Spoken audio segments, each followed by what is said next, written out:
Start streaming. Yes, we're gonna start streaming. Let's see what happens. Oh, I got friends that are online right now. Cool. Yeah, well, they're streaming as well, so I guess we'll see what happens. Fun. That's all right. Okay, so we've got this here. Dashboard, Streamlabs. Alert box. We're good. We're up and going.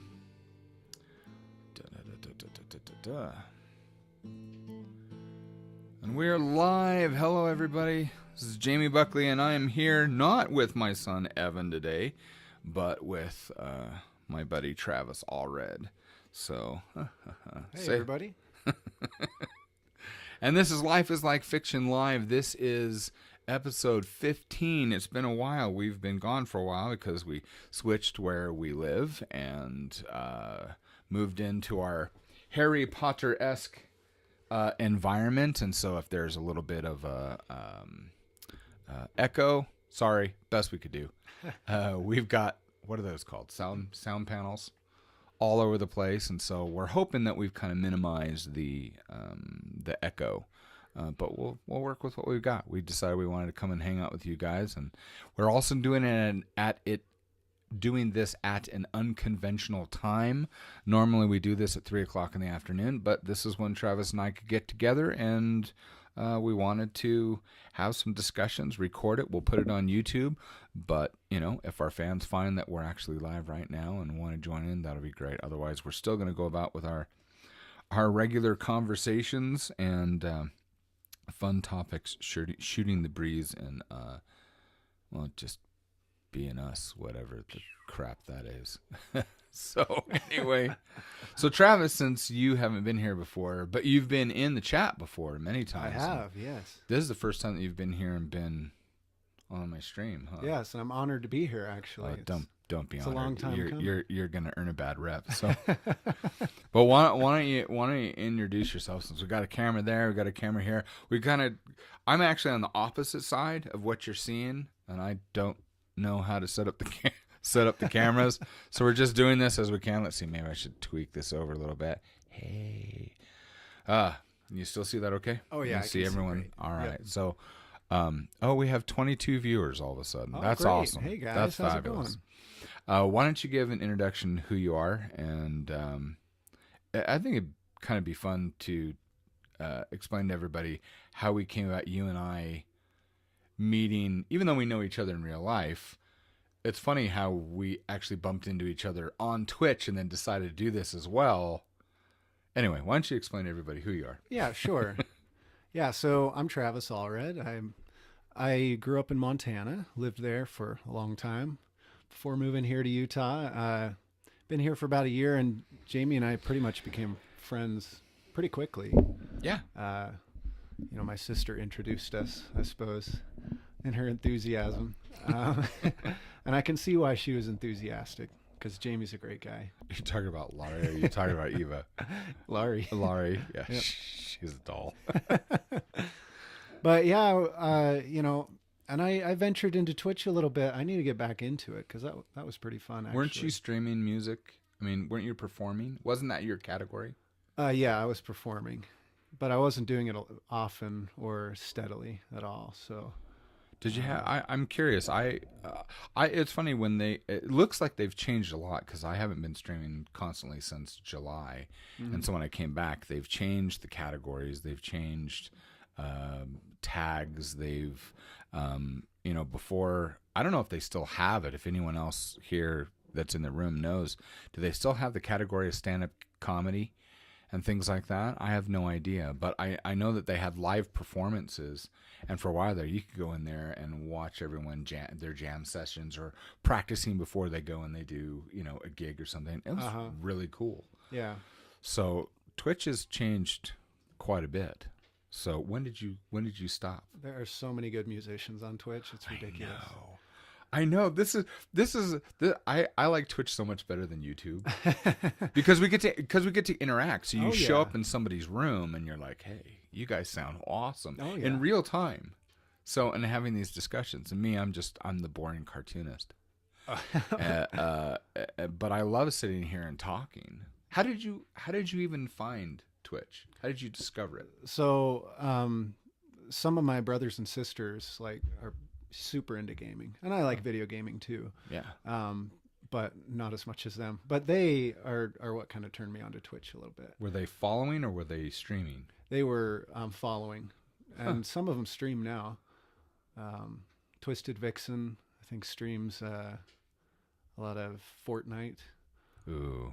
And I can't play that, but I love watching it. Isn't that weird? They're making games so good that it's almost as entertaining to watch as it is to. Oh yeah, to well play. it's so fun to watch people, especially when they're animated. I'm no good at Fortnite. It's too long of a game for me. You know, Really? you gotta gather all this stuff and go find people. I don't know. I'm a different kind of gamer, I guess. I don't know.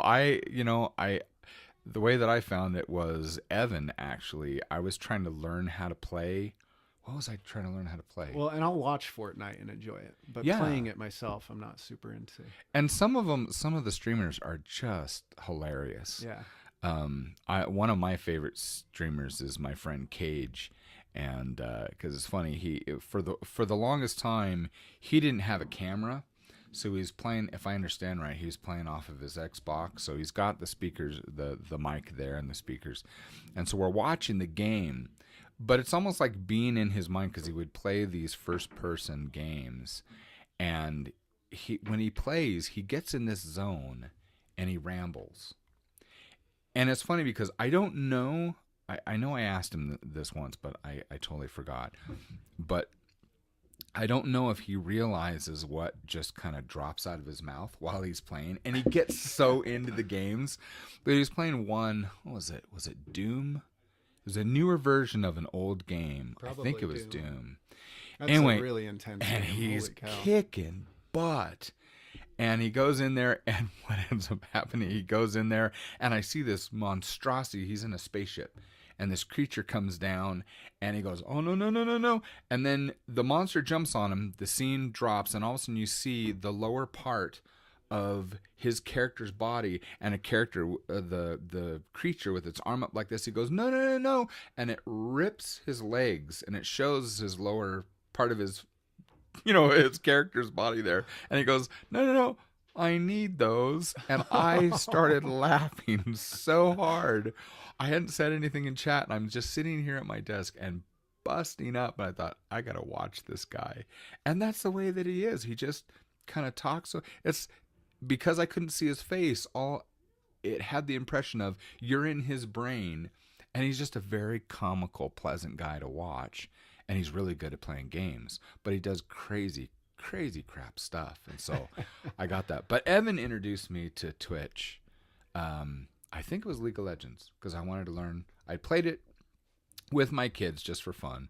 Mm-hmm. And I had some questions on it. It says, well, why don't you watch this guy? I can't remember who it was, but he put me on Twitch. I started watching this guy's live stream, and it's like every third word was the F word. Mm. And I'm not offended when someone swears, but there's more to the English language than the F word. And so I was like, I don't want to watch this guy. And swear with some elegance and class. Swear man. with elegance, yeah. Fudge pucket, yeah. No, but it's funny, when I clicked on it, afterwards I was going to try to find someone else. And I remember looking up at the top of the screen, and it said creative. And I said, well, what's that? And Evan hadn't been on Twitch in a while. And I guess, if I understand the story correctly, Amazon had purchased Twitch and had created. I hear a story. I don't know this for a fact, but I hear that the way that it came about was they wanted to see, they knew that the future of entertainment was us entertaining each other, right? And so I guess Evan told me that they ran like some marathon with Bob Ross. And we're all artists in this family, and I love watching Bob Ross. So Bob Ross is great. I've watched like his whole... And Jessica, my daughter, she's bought every single tape they ever did, every show. And I guess they did a marathon, and it was a huge, huge hit. And Amazon was like, gotcha. And so they buy Twitch, and they created that section, creative. And I clicked on that button, and then I was like, wait. There's an art section. There's lots of art, cartooning, graphic arts, drawing. and they've kind of narrowed that down now, is what it looks like. And it's funny because those of you who don't know, I'm a professional illustrator. I do this for a living. I have 12 kids. Yes, I actually have 12. Well, I have 12 children. They're not goats. I have 12 children, and I'm a full-time illustrator, and I have been for a very long time.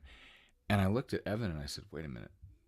You mean I can get the camera and stuff and hook it up to my electronic pad, and I can do what I'm going to do every day, but not be alone and have someone to talk to while I'm working? Because I'm used to being, I'm under the staircase right now, and I'm hunched over a desk for 12 hours a day, and I can chat with people. Cage, see, definitely goat. Shut up. And were you here? Did you hear that I complimented you just now? I said you're the guy that I enjoyed watching as gaming. Did you hear that, Cage? So no, they're not goats. I'll tell that to Evan. But they do get you up at 5 a.m, don't they? They do get Just me up like at goats. 5 a.m. It's our dogs that are getting us at 5 a.m. now. But anyway, so I decided to give it a go. Cage, actually, and welcome, Cage. Cage was one of the first people that showed up and encouraged me, and said, hey, just do your thing. No, I didn't hear that. I just came in on one of the not goats thing. Yeah. No, we just complimented you, Cage, because I was talking about how I discovered, through Evan, discovered Twitch, and then enjoy watching certain gamers. And I said, one of my favorites is my friend Cage. And before you had your camera, remember that thing? What game were you playing that I laughed so hard, and then I talked to you about it after, the creature that ripped your legs off, and you're like, no, I need those. Do you remember the game? Was it Doom? Was I right about that? Because I said it was Doom. Sounds like something that would happen. You keep flat. I don't keep flattering you. Yes, it was Doom. It was awesome. You were in like this spaceship, and you're just enjoyable to watch. Because it was like this inner commentary that just, not my legs. I need those. Yep, it was hilarious. And so that's kind of what got me hooked on Twitch. And then meeting Cage, meeting Zev, and Wolfie, and so many other people, and just drawing, because I was, you do it for a living anyway. So how often were you, when you were doing music, performing? How often were you streaming? I didn't really start streaming regularly until I learned that you streamed pretty regularly. And I watched your shows and was like, man, this guy's hilarious. I wish I had his personality. I could just hop on and do stuff. But that's when I started streaming. I get in a streaming lot of regularly. trouble, you know that.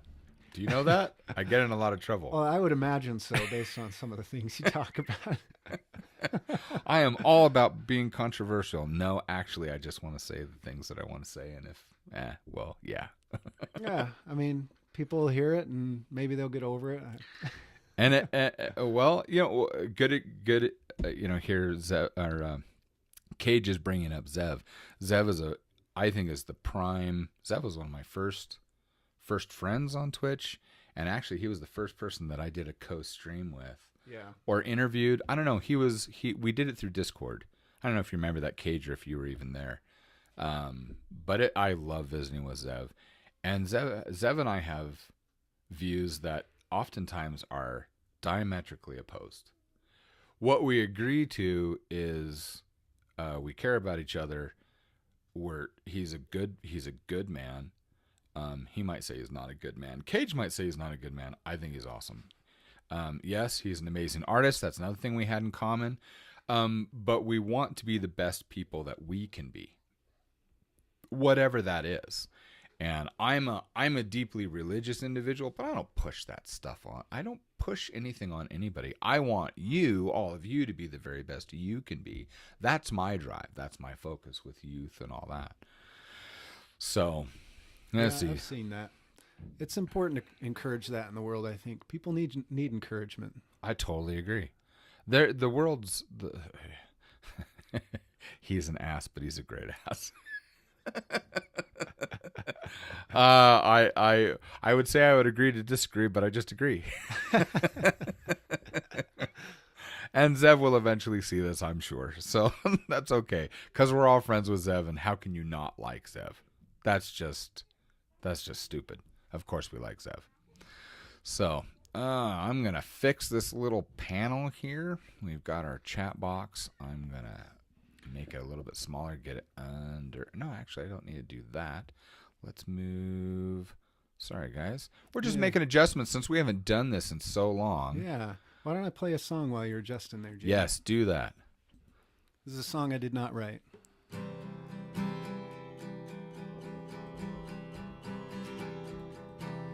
Are these times contagious?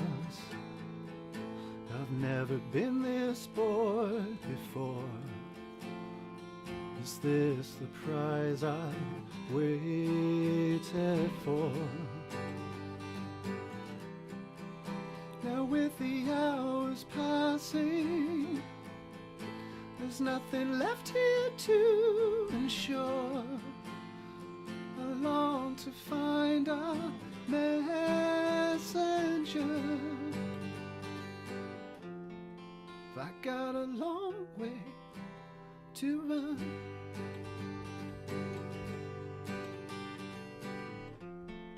I got a long way to run. Yeah, I'll run.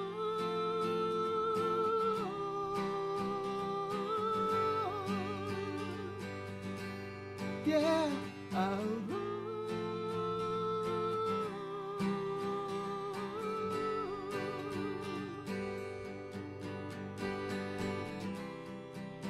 Is there a cure among us from this processed sanity? Are weakened with each voice that sings? Now in this world of purchase, I'm gonna buy back memories to awaken some old qualities.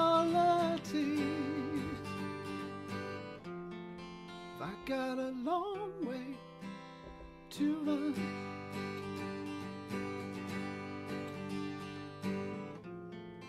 I got a long way to run. Yeah, I'll run.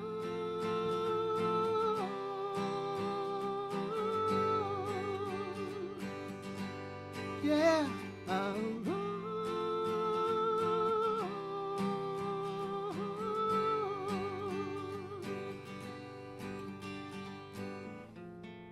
Have I got a long way to run?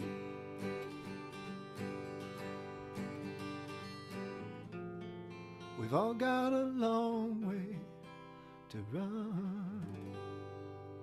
I love that. I absolutely love that.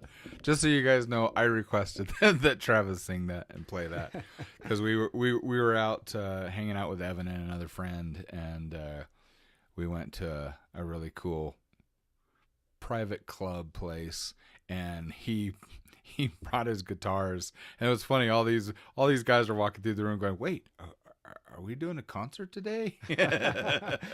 It was just awesome. Even the guys who like work at the bar or at the lounge. It was so They're funny. like, "Can we have a concert?" Oh, That one guy who came in and played the piano. I loved that. Yeah. He was really good. oh, we've got. Oh, let's see. Chat box. Let's see. I don't think. Oh, I need to put that up on there. Let's see. Chat box live. Sorry, guys. Gotta get these. Let's see. Media source. Let's see if it's that. Nope, it's not that. Sorry, guys. I have not prepared. I'm trying to get back to doing this show, and I don't have all the notifications up there, so I apologize for that. Let's. Anyway, Jamie, I have to go and get a shower. Need to slay some orcs in half an hour. There we go. That's awesome. You got to be clean for that kind of work. Absolutely. Because you're going to get gory and gooky. Anyway. But I'm glad you stopped by. Thank you, Cage. I appreciate it. So you just stopped by. Cage. Stop by as soon as we started talking about you, which is awesome. See? Itchy ears. That'll work. I want you to talk about how you got into music and also what you did before you came here, because I think you got a pretty cool background. Okay. And I think everyone should know this and have a knowledge, especially if we have fun today and we end up doing this on a semi-regular or regular basis. I want people to know your background with music. So why don't you, I don't know, why don't you go into how you got into music and what path you took? Sure. Okay. Sure. Yeah, so I grew up in a very musical family. You know my mother, I do. amazing piano player, singer. Yep. You come from a very good family. Very blessed in that regard. And my father's a great musician too. He Really? played- I didn't know that. Yeah, he played sousaphone through What's sousaphone? sousaphone. Yeah, that's, you know what a tuba is, right? Yeah. Yeah, yeah. So it's a tuba remade for marching. It's the one that wraps around your shoulder Really? and around. Yep. Cool. It's got a big, huge bell that comes up. That's cool. Yeah, Okay. so he used to march with a sousaphone, and he like performed in competitions I'm and sorry. stuff. Your whole family, all the guys in your family, all so skinny, and I'm thinking, I try to imagine that and think, how does he get the air? I played the tuba, and I was like, how do you get the air? Yeah. Well, and it's funny to think about too. I mean, the sousaphone's so huge, so it's almost like just looking at a big white circle with legs sticking out the bottom. Oh my goodness. Okay, so he plays that. So he sings too. Yeah, dad sings as well, and so a very musical family. I think I got most of my really good singing practice growing up singing hymns in church, and you know, every single Sunday we'd go to church, sing a ton of hymns, and mom would make sure we sang them right. So, and then at home she's playing the piano and we're singing along and all that. She always seems to have her thumb in, or gets requested by whoever's doing a musical program in church or something like that. It's like, so Siobhan, would you come and, yeah. She just seems to always be involved in that, which I love. Yeah, me too. She's got such a good talent, and I'm really blessed that she passed it on to me. Now I'm being asked to do things like that. I'm getting roped into things. I've noticed. I'm already on two. I've got 2 performances to put together for Christmas. Oh, fun! What I love. So you guys, this is a side note. But what's fun is when Travis gets up and he performs in front of people. I could sit there because, like I says, over the last, what has it been? It's been a few years that you've been here, because you came back. You haven't lived here, but you came back and forth to visit. So we've known each other for how long? 2, 3 years? Maybe 3 years. I would think. Okay, and you've been living here for about a year. Yeah, right? I've been here for about a year. Yeah. So what's neat is that you watch Travis perform. He gets up there, and the people that don't know him, they're like, okay. And he starts singing. And what's hilarious is that I have 8 daughters. I'm usually sitting around the girls, and you listen to these girls go, oh, and I have to cover my mouth. I just start laughing. I was like, dang. It's like me. I watch Travis when he plays. I watch everyone when they play guitars. My daughter Asia plays guitar, but I love watching Travis play. I'm just, what gets me is that you can, I know it's practice and automatic, but watching your fingers move and you're not watching, because I watch little kids, like my kids, when they practice piano and they're watching their fingers, it's just, I don't know. I don't have that talent. So I have the talent of appreciation. That's the only musical instrument I play is my iPod. So yeah, that's hours and hours staying up super late playing guitar. That's what gives you that. I mean, I couldn't write a book the way you write one. Yes, you could. I think. I don't know. Well, maybe we'll get there. I don't. I'll get I don't your know. world builders, and then maybe I'll put something together. I don't know. I think that's just the drawback talent for me, because I don't know. But I have a very musical family too. Yeah. I don't sing. My wife still wants to get me to sing. I'll sing to my wife when we're all alone. And like I told you before, I says, if I learned how to sing or I learned how to play an instrument, the only reason why I want to do it is so I could serenade my wife. That's the only reason I want. And I know I've watched music teachers that have taught my children. They're like, okay, we're going to do this program. And my attitude would be, oh, hell no. I'm not getting up in front of anybody. I will do this for my wife. I'll sing to my kids. But yeah, that's about it. But I'm watching you and your fingers moving, and it's just so effortless and casual. And I'm like, dang, man, that is, wow, dang. So that's cool. Yeah. So I guess back to some of my musical background. Let's skip forward a few years. Okay. Middle school, I played trumpet. High school, Really? You played trumpet? uh huh. Okay, that was like my favorite instrument as a kid. Oh, That's nice. way cool. I didn't stick with it long, but I just thought trumpets were cool. Played trumpet through sophomore year, and I still have my trumpet. Wow. Uh-huh. Okay. I also played euphonium in high school, which is What's like a euphonium? it's just like a tuba, but about 3/4 size, Wow. Okay. and so it's a baritone range. Okay. And I still have that. I play it every summer in the Payson Orchestra. Really? Yeah, Okay. This is stuff. This is cool. I'm learning stuff. yeah. I didn't So know I'm about trying to you. be thorough enough without getting into too I was many. I was just waiting for the rock and roll. Yeah, That's we're what getting I was there. We're waiting getting for. there. I'm Okay. building to the rock and roll, right? Okay. So started teaching myself guitar at 15 because my brother David pulled this old guitar out of the attic, dusted it off. It was Dad's old guitar. So he Okay. restrung it up, cleaned it up. We learned guitar on that guitar. Wow. And then Dave buys this guitar right here. This is a prized possession of mine. I've had this, Very pretty. been playing on it for 14, 15 years now. Wow. And oh man, lots of good memories learning to play guitar on this. Anyways, I learned through high school, learned a bunch of cover songs, the typical thing. But it wasn't until I actually moved up to Missoula, started working at DirecTV, and I met some really cool people there. Uh-huh. And, they were all like, oh, yeah, I play guitar, I play drums, we should get together, do a band thing. We never did until one fateful night. Okay. We went out to karaoke Oh at gosh. a bowling alley. Okay. Okay. And Ned, who was a good friend of mine, he Okay. gets up and he's always singing the Rolling Stones. So he gets up and sings Brown Sugar, and everybody's all, going wild for it. Okay. Because it's great. He's got the attitude for it and everything. Okay. And he's good. He sings well. He does. He sings well. Okay. Yeah. That just intimidates. Karaoke just intimidates me. But when someone gets up and they actually have talent, it's like, oh crap, I'm not getting up.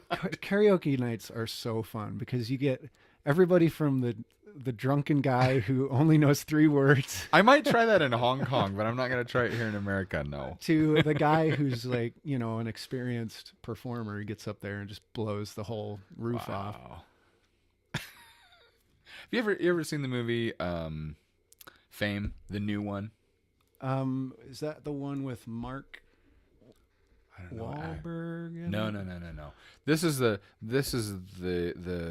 I don't know if it's not Juilliard. I'm thinking a Rockstar. I haven't seen Fame. No. Oh gosh, you got to watch that movie. And we need to. We'll watch it here on the big screen. But it's all about music. It's all about the talented kids. It's music. It's comedy. It's acting. Yeah. But it's about a school and it surrounds a school. It used to be a hit TV show. I grew up watching that show. Then they made a movie from the actors and actresses from that TV show. It was okay. They've got one of the actresses is actually in the movie now. She used to be the dance teacher in the old show, and now she's either the principal or the vice principal of the school. But it's really, really hard. It's like, 20, 30,000 kids try to get into this one school, and they can only take so many hundreds of students each year. You know what I mean? Uh-huh. But the talent there is so phenomenal. And at one point, the I don't know if it's the singing teacher. I think it's the singing teacher. Who, gosh, I can't remember the TV show that she was in. Anyway, actually, I kind of have a crush on the lady. She's just, her personality makes me laugh. I just think she's adorable. But she's the singing teacher, and they go with the music teacher, the piano teacher who plays Frasier, and so Kelsey Grammer. Mm-hmm. So they go to a karaoke bar, and the teachers take the students to the karaoke bar and make them get up. But near the end, one of the dance students gets up and decides, he says, well, I'm going to give my time to our glorious teacher. And she's like, no. And they get her up on the stage, and she requests a song. And she's like, please don't have that song. Please don't have that song. And you hear the guy in the sound studio says, we've got it. And all the kids are like, yeah. And she's like, crap. And she says, okay. And she sings, and she's freaking brilliant. so good. And all the kids are like, she's amazing. And Kelsey Grammer looks at the kids and says, of course she is. You know, but to see that, it's one of those performances that when someone does that, it's like, I'm not going up. Are you going up? I'm not going up. Don't, you know, that kind of thing. But the whole thing, the music, how they love their crafts and stuff, I love that movie. So Yeah. it'd be a good movie to watch. Not a little kid's movie, not for your little sisters, Yeah. but a good, really good movie to watch. I recommend it to all of you. Go watch Fame. So he does it effortlessly because he's put a lot of effort before. That's exactly right. That's it. Well, it's like with artwork. What was it? I heard a story just recently that someone came up to, I don't know if it was Picasso or somebody, came up and said, well, you know, could you draw this? And he sketched something out in like 3 minutes. And she says, well, how much for that? And he says, like $10,000. And she says, but it only took you 3 minutes. He says, no, it took me 30 years. There's accuracy to that. So, Yeah. you know, take some pride and care in the talents that you develop with yourself, guys. Absolutely. So, going towards the rock and roll. Okay. Okay, so here's the step. Karaoke, right? Ned steps Karaoke. down. Okay. My name gets called, so I get up. They called you up instead of volunteering? Well, no, like you put your name on a slip. Oh, in a and then queue it goes type into a thing? queue. Oh, yeah, okay. Exactly. I've So- never been to a karaoke bar. I'm just around people that have their own machines, Yeah. which is intimidating enough. Okay. So they call your name. Yeah, so they call my name. I get up there, and my karaoke song is "I Believe in a Thing Called Love" by The Darkness, Okay. because it's just so fun, epic, you know, high falsettos and rock and roll riffs and all Uh-huh. that. So I get up there and I sing this song fairly effortlessly because of all the practice that I Right. put in singing Okay. over my life. Yeah. And I think I was 21 at this point in my life. Uh-huh. And the moment I sat down, Ned and Cody, my guitarist and drummer, walk up. Uh-huh. Or they get close to me and they're like, "Okay, when are we gonna start this band?" So it's like, okay, that settles it. They're like- we have the talent to do this. We have a singer, we have drums, we have 2 guitars. Bassists are, you know, We can find one. we can find one. I was going to say, don't say a dime a dozen because that's what I wanted to learn how to play. Well, no. So our first bassist was Rob Current. He moved back to New York, but we taught him. He had never touched an instrument. Really? He's just loves music.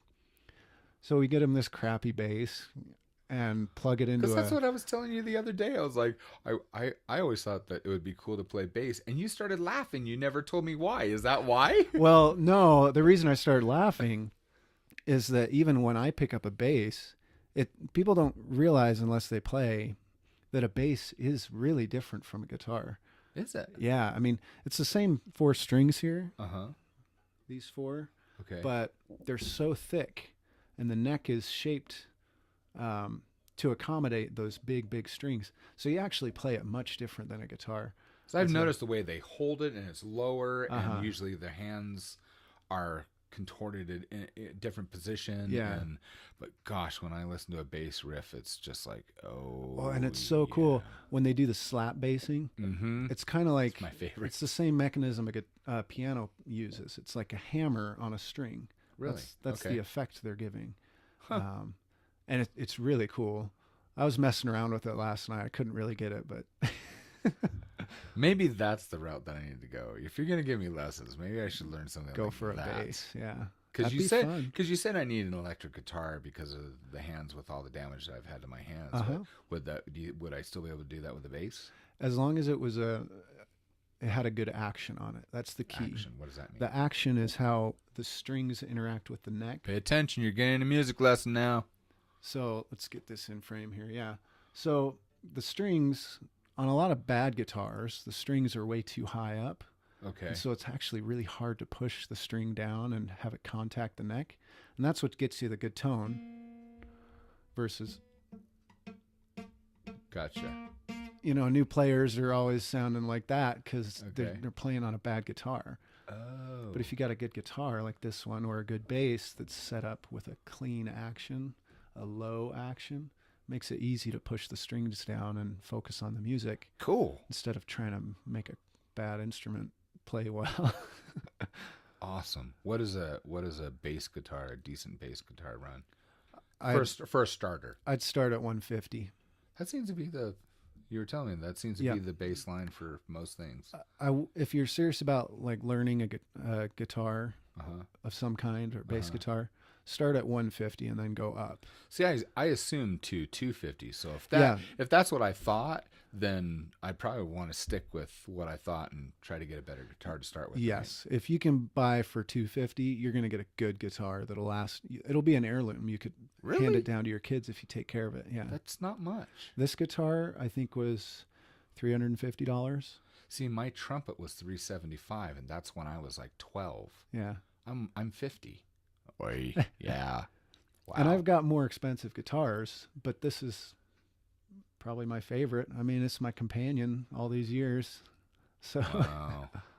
Well, that's very cool. Yeah. So you decided, back to the story, you decided to do a band. Mhm. You didn't stay in Montana. I didn't stay, so I'll breeze through this band stuff real quick. We formed Sophie's Tea. Sophie's Tea? Yes. I kind of like that Any name. idea where that came from? No Have clue. you seen the movie Grandma's Boy? No. I Oh, haven't even really? heard of that. Yeah. Oh, okay. Well, it's a stoner movie. Oh, I was probably stoned then. Well, yeah, you probably don't remember. I just remember all the Cheech and Chong. But these grandmas get into his stash and make Yeah. tea out of it because they think it's Really? they think it's their dead roommate's old tea. They must really appreciate their roommate after that. So they make this tea and they're all, wasted on the couch when he gets Oh home. my goodness. He's probably going, "What did you do?" Yeah. So that's where the name came from. Okay. And then we. Inside joke. Did anyone ever get that and call you Oh on it? yeah, people got it for sure. Oh, that's awesome. That's awesome. Okay. So we toured around Missoula. We played clubs. We got our first gig at Sean Kelly's back when it was still Sean Kelly's, and Mike Avery. I gotta call that guy out. He's the guy who really brought the music scene up in Missoula. I feel like so. What, did he just open doors for you or what? He'd open doors. Well, he had an open mic stage where anybody could come in and play for 30 Oh, so minutes. he had a place. That's what you're. Yeah, referring to. and that Okay. was at Sean Kelly's. So he would facilitate that, and bands would come in, and that would be their first show, and they'd keep coming back, and then from there they gain confidence and notoriety. And then Is they it a go out place to other eat? places. Is it a bar? Is Yeah. It a... Oh yeah. So I'd love to go to a place like that. yeah, there's still a Sean Kelly's in Missoula, and it's really great, but it's not the Not the same. There was this other location where the bands played, and that's been bought and changed. It's like the Mar Bar or something like that. Bummer. It's Okay. not the same as it used to be. Okay. But we got our break there. We started getting confidence. We started playing shows at other places, getting paid a little bit. You don't get paid a lot as a musician playing in bars. It's funny. I've always been curious about payment on things. So I know you got to have a lot of passion for a lot of things. I mean, You really do. Yep. And then we were doing great. We had lots of originals. And then I joined a band that I had been a huge fan of for a long time, High Voltage. wait. Okay. You were a fan of the band, and then you got to be a part of that band. Yes. Okay, just that concept alone, that's just freaking cool. Okay, so that right there, pause, is like me. I'm writing my first book, and then a friend of mine happens to be best friends with one of my favorite authors, and my friend says, "Would you like him to come up to Salt Lake City and to give you some pointers?" And I'm like, yeah. And then we go out to dinner. He takes me out to dinner, and he turns out to be one of the most wonderful people. Just a great guy, is David Farland. So that's cool. Yeah. Okay, so tell me how that evolved. Okay, yeah. So I had seen them in the Bitterroot because I grew up in the Bitterroot Valley. Okay. They came down for a Rock in the Bitterroot event. My brother Michael's band, All Things Pertaining, opened the show. It was an outdoor kind of little festival thing. Your family really is talented. Okay. Yeah, he was playing bass for this band, and then High Voltage gets on, and they are just shredding. And I mean, it's like 80s metal guitar with female vocals. like Wow. melodic vocals Uh-huh. over it, and it was really great. So from that moment on, I tried to get to every show I could of theirs. Cool. And then I almost auditioned for them once, but I was headed out of town. It didn't end up working out. Opportunity came back around, auditioned, pretty much just became a part of the band right away. Dang. That's awesome. Yeah. So how long did you stay with them? So I was with them for at least 3 years. Then we changed our name to the Ghost Peppers. And that sounds familiar. I think that's when I Yeah. looked you up on Facebook. Yeah. So we released an album as High Voltage I was together. getting to know you, and I'm thinking, I really like this guy. This guy's really cool. And then I look you up on Facebook. Oh, crap. He's really cool. I love There's it. some fun pictures on there. This is another one just for the record, because eventually I'm sure Retroactive Bex is going to see this. See, Bex, this is another I know people. So 3 years and you changed your name. And then didn't you like go on tour out of state for a while, or? We did go out of state a few times to some festivals. Okay. We opened the Rockstar Uproar Festival in Idaho. Okay. And there was a lot of huge bands that played there that day. Trying to remember their names. Buck Cherry played that day. Okay. Who else? Rob Zombie was the headliner, so they played last. See, I feel horrible because I mean I was born in Oakland. Uh-huh. Gosh, it wasn't until I came to Utah that I ever really paid attention and found out what country was. I got up here and went, what the crap is that sound? I just didn't understand. I was used to soul and some pop, but almost all my music was black, Well, that's some good music right there. Yeah. Yeah. Well, and it's funny, even my kids, Asia and the rest of them, they get teased because they'll go to work, and at their work, you're hearing some pop, but mostly country. And then all of a sudden my girls get their opportunity to play their songs, and they're playing like, Earth, Wind and Fire, and it's funny because all the adults are saying, why are you listening to this? You're too young for this music. Nope, this is the music of our dad. We love this stuff. So Yeah. okay. And then they have more, I don't want to say classical, more classy music. I'm not dissing the music that I listen to.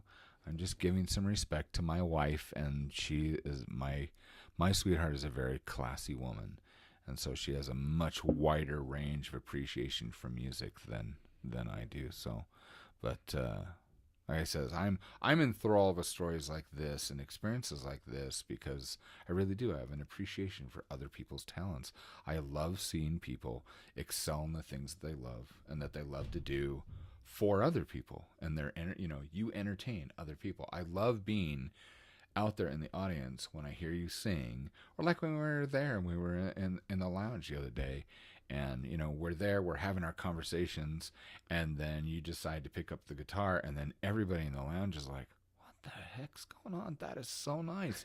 And then did you notice that throughout the day people kept seeming to rotate into our little nook? Yes, I did. I want to get to know those people. Who are those folks? And we'd have those wonderful conversations. They'd finish their time, they'd end up leaving, and another group of people would come and circulate. That's never happened to us before, has it? No, not really. You got to start bringing your guitars Yeah. more often. Yeah, I think so. Though I did notice the smell really hangs over. I think this one. You can probably still smell the lounge in there, right? Yeah. I'm shocked, but it's funny the neat individuals that you meet.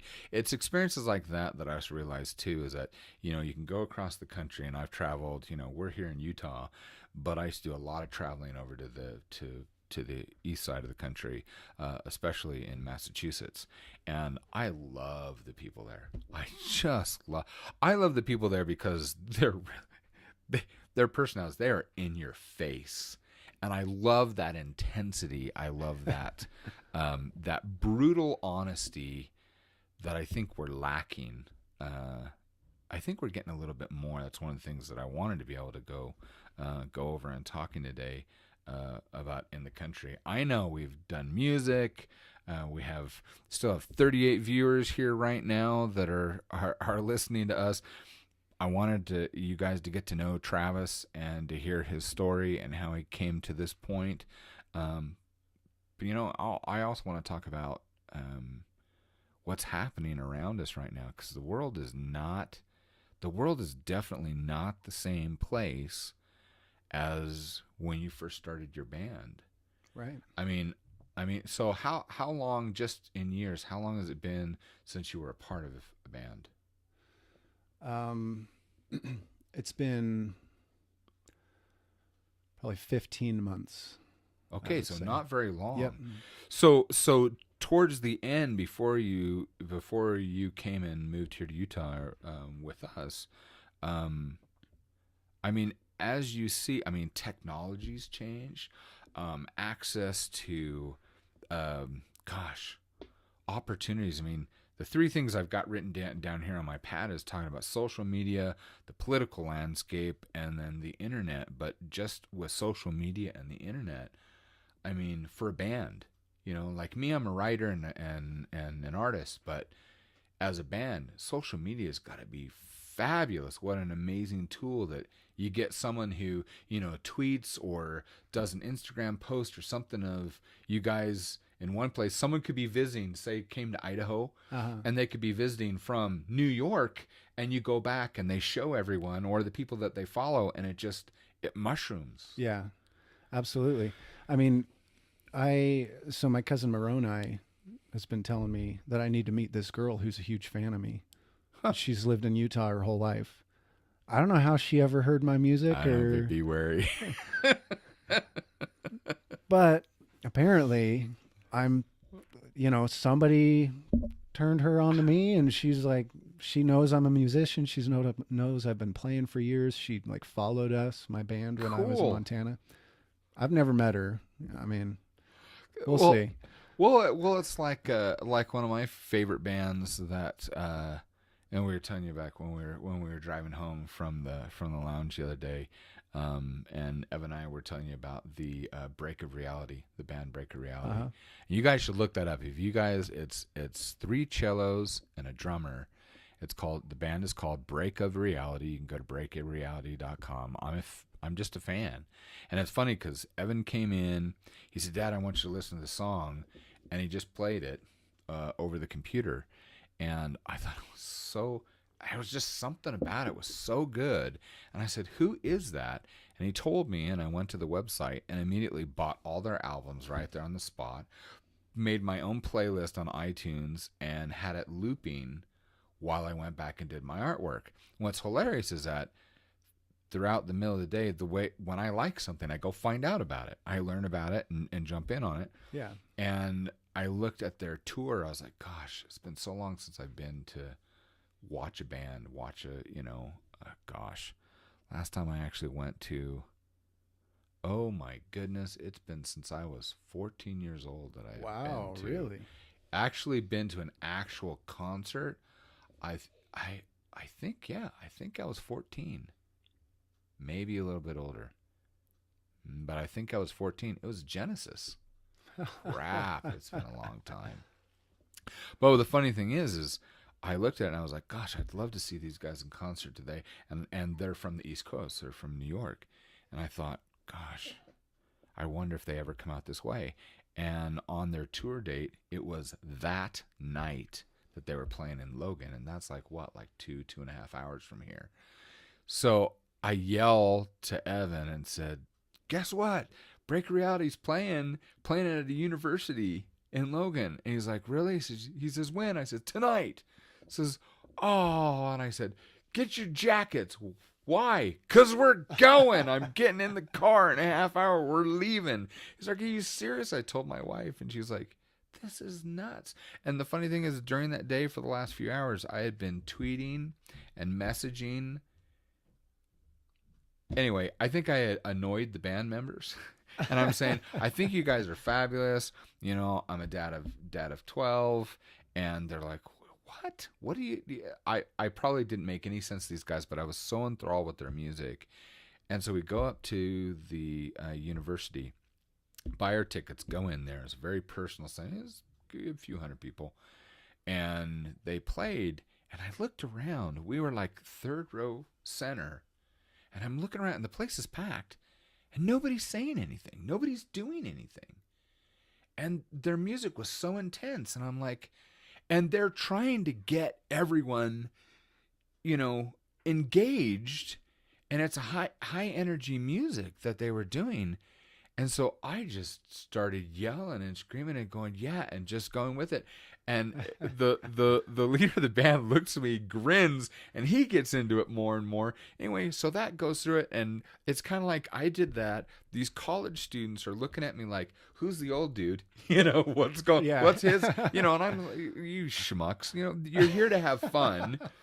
And it's like I gave permission to the rest of these kids to, I don't know. We're at a concert. It's like, be normal. Enjoy yourself. Cut loose a little Exactly. bit. So my kids look at me and they're like, oh, okay. And they just get into it. And then all of a sudden the room starts getting into it. So afterwards, what I like about these college events is the band sticks around and you actually get to shake hands and meet and converse. And they're selling their CDs and their shirts and things like that. Yeah. And I go back and, oh gosh, what's his name? I just know his nickname. They call him Tree because he's like 7 foot. And anyway, he comes out and he says, hey, man, he says, thank you for the enthusiasm. We couldn't figure what was. I was like, I don't know, these mud butts, they just won't move. What's wrong? Enjoy. This was fabulous music, And so he starts laughing and he says, so where are you from? I says, well, actually, I'm pretty sure you know who I am. He says, I do. And I said, yeah, I'm the dad of 12. And he's like, wait, you're that dude that's been tweeting and messaging us all day? I says, yeah. But didn't you just find out about us this morning? Yeah. I like you guys that much, and my kids enjoyed this, so I found out you guys were doing a concert at the college, and I grabbed my kids and, all my older teens, I just shoved them in the car, and we drove 2.5 hours to get here, and here we are. And he's like, okay, that blows me away, dude, And anyway, it was great. My kids, they bought hats, had all of them sign their hats. Nice. And I think to this day they've not washed their hats, But it was a heck of an experience. And I love seeing these college guys. You should look it up, breakreality.com. These guys are fantastic. And I just love watching and experiencing people like yourself who do what they love and they do it to share it with others. There's not a whole lot of things that are better than that. Yeah. So. Yeah, bands love it when the crowd gets engaged like that. I know. I've been on the stage with an engaged crowd, and I've been on the stage with a zombie crowd. That would seem scary to me if they're not doing anything. Well, it makes you feel kind of intense. Like you have to find creative ways to become engaged with them or get them to engage with you. I wonder in my mind if it would be, because maybe it's something similar like, when I write a book, if I don't get feedback or if I don't get reviews or anyone, even if it's negative, I'm good. Just some kind of, did they like anything? Do they hate it? You have no knowledge of what's going on if they don't interact. Is that the same thing when you're on the stage? Yeah, it's kind of the same thing. One thing I loved about performing was after the show, just kind of hanging out and people coming up and talking with me about their musical tastes, if they know me or if they just barely heard me for the first time, all these kinds of things, and just kind of getting to know the people afterwards. Because it does kind of take a little bit of guts to step up and like speak to somebody who just stepped off a stage. For whatever reason, there's this social boundary that's not real. I am a freak of nature then, because I have no problem whatsoever. Yeah, and that's good, because there shouldn't be that boundary. But I think that, so back to some of the talking points that we have here, social media, while it's amazing, it's done tremendous things for the world, it also has encouraged people to be very reclusive. And so when they are in social situations, sometimes some people don't know how to have the courage to just step up to somebody and start talking with them. Yeah. What are your thoughts on that, Jaime? Well, so Gosh, social media is a huge thing. It's given us opportunities, whether it's music, whether it's publishing. It's Mm-hmm. changed things. Like for me, okay, like in the publishing industry, and I mean, I've been an indie author, and I started by making comic books. So like my Wanted Hero books, they started originally were comic books. In fact, hold on a sec. I'll show you this. Actually, at this point, this was one of my original comic books. I think yeah, this was my test one, and it was off on one side. And I don't have any copies of these anymore. I sold hundreds and hundreds and hundreds of them, but I started my books as comic books. And this is one of my graphic novels, and what was interesting is I always wanted to work. For example, I always wanted to work for either Marvel or DC or Image, and the few I didn't pursue it as hard as maybe I should have. I'm glad now that I didn't, but I was too much of a chicken. I just I'm self-taught. I've drawn professionally for over 30 years. I just have a passion for it, but everyone, having to work with gatekeepers, having to work with people to say you're not good enough, and yet when I would draw things for other people, I'd make money. Yeah. So someone telling you that you're not good enough didn't ever stick with me completely, because I was making money, and in instances a lot of money. Mm-hmm. And so I knew that wasn't correct, but for their business, I appreciated one individual who said, you have the talent, but you don't have the style we're looking for. That made sense to me. So you have the whole publishing industry, not just with comics, but especially with novels and things like that. You've got New York. At one time it was the Big Five, and if they say you're not good enough, they're the gatekeepers and apparently speak for all readers everywhere, or I'm starting to think that's what they assume. Right. And they would say, no, you're not good enough to be published. Well, what happens is because of the internet, because of social media, all of a sudden that gatekeeper doesn't have that power anymore. There's this runaround, and now when I talk here on Twitch or on YouTube or through my websites, on anyone's site, just getting on the internet, I can interact directly with reader or readers. That came about and really changed with book bloggers.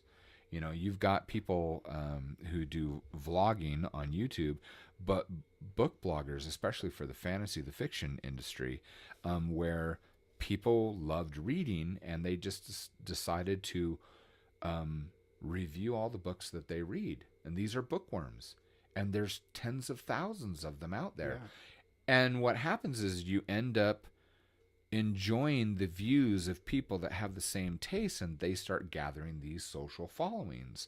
And then what happened from there is you end up getting picked up or reviewed by one of these individuals who has an individual that follows that also has a book blog, who gives a review that also has a follow, and it's this chain reaction, and the Big Five have absolutely no control over that whatsoever.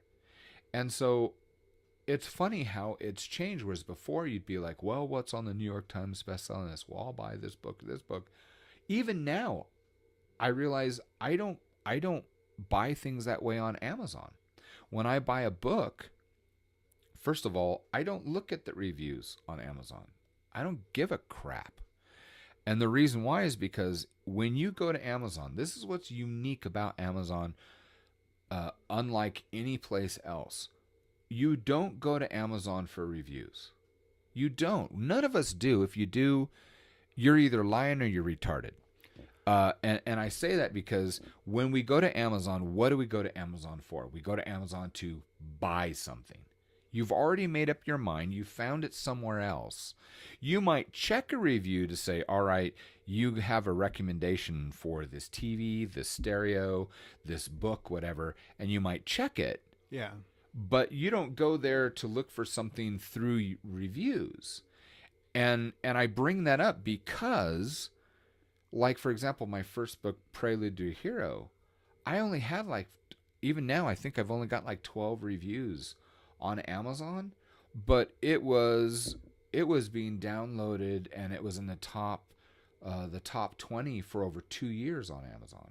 It was always on the front page in its category.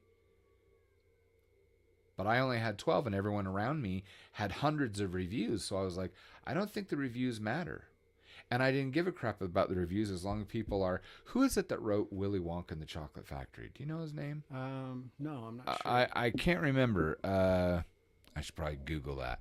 Anyway, I'll Google it while you Google it. Because he has a quote there, and he says, he says, I don't give a damn if someone likes my book or not. I just want them to finish the story. I like that. I like that mentality. Hello, mister. It says, best example of how social media can blow up a book.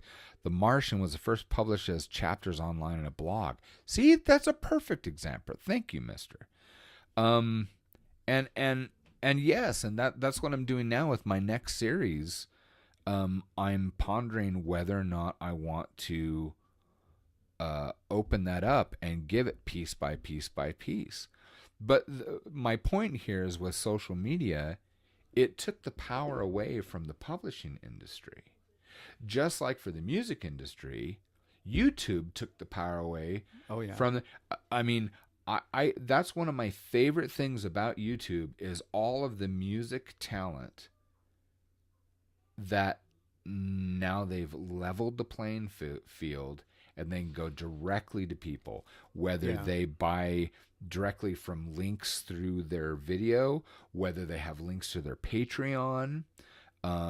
There's so many different avenues, and so these big corporations don't have control anymore. And that's a good thing. Oh, yeah. Because I don't think one person or 5 or even 100 people should decide what I get to read, what I get to listen to. I want to interact like this. And I enjoy the music and the books even more because I've had a conversation with someone, or someone has recommended that I actually have confidence in. And so social media has completely changed that. On the flip side, I've noticed that we've become addicted to a falsehood. Give you an example. I have a friend who's a writer. I think he's a decent writer. I don't think he's a great writer. He's written a story that I absolutely love. He's written a lot of really good stories. But the thing is he seems to be completely fixated, and I was at one time, but fixated on the approval in social media. Now, they talk about this as being a social validity, and I can see that in one way, but when someone becomes so fixated, he says, well, I have this many likes. I don't, Facebook like, because of how social media has shifted so quickly. Let me back up a sec. It used to be that if we like something, we could say we like something. We were able to exchange free ideas. Now it seems like anywhere you go, any website, especially if it's like a big paper like Forbes magazine, the Washington Post, Huffington Post, all that, wherever you go, we're inundated with ads, with clickbait.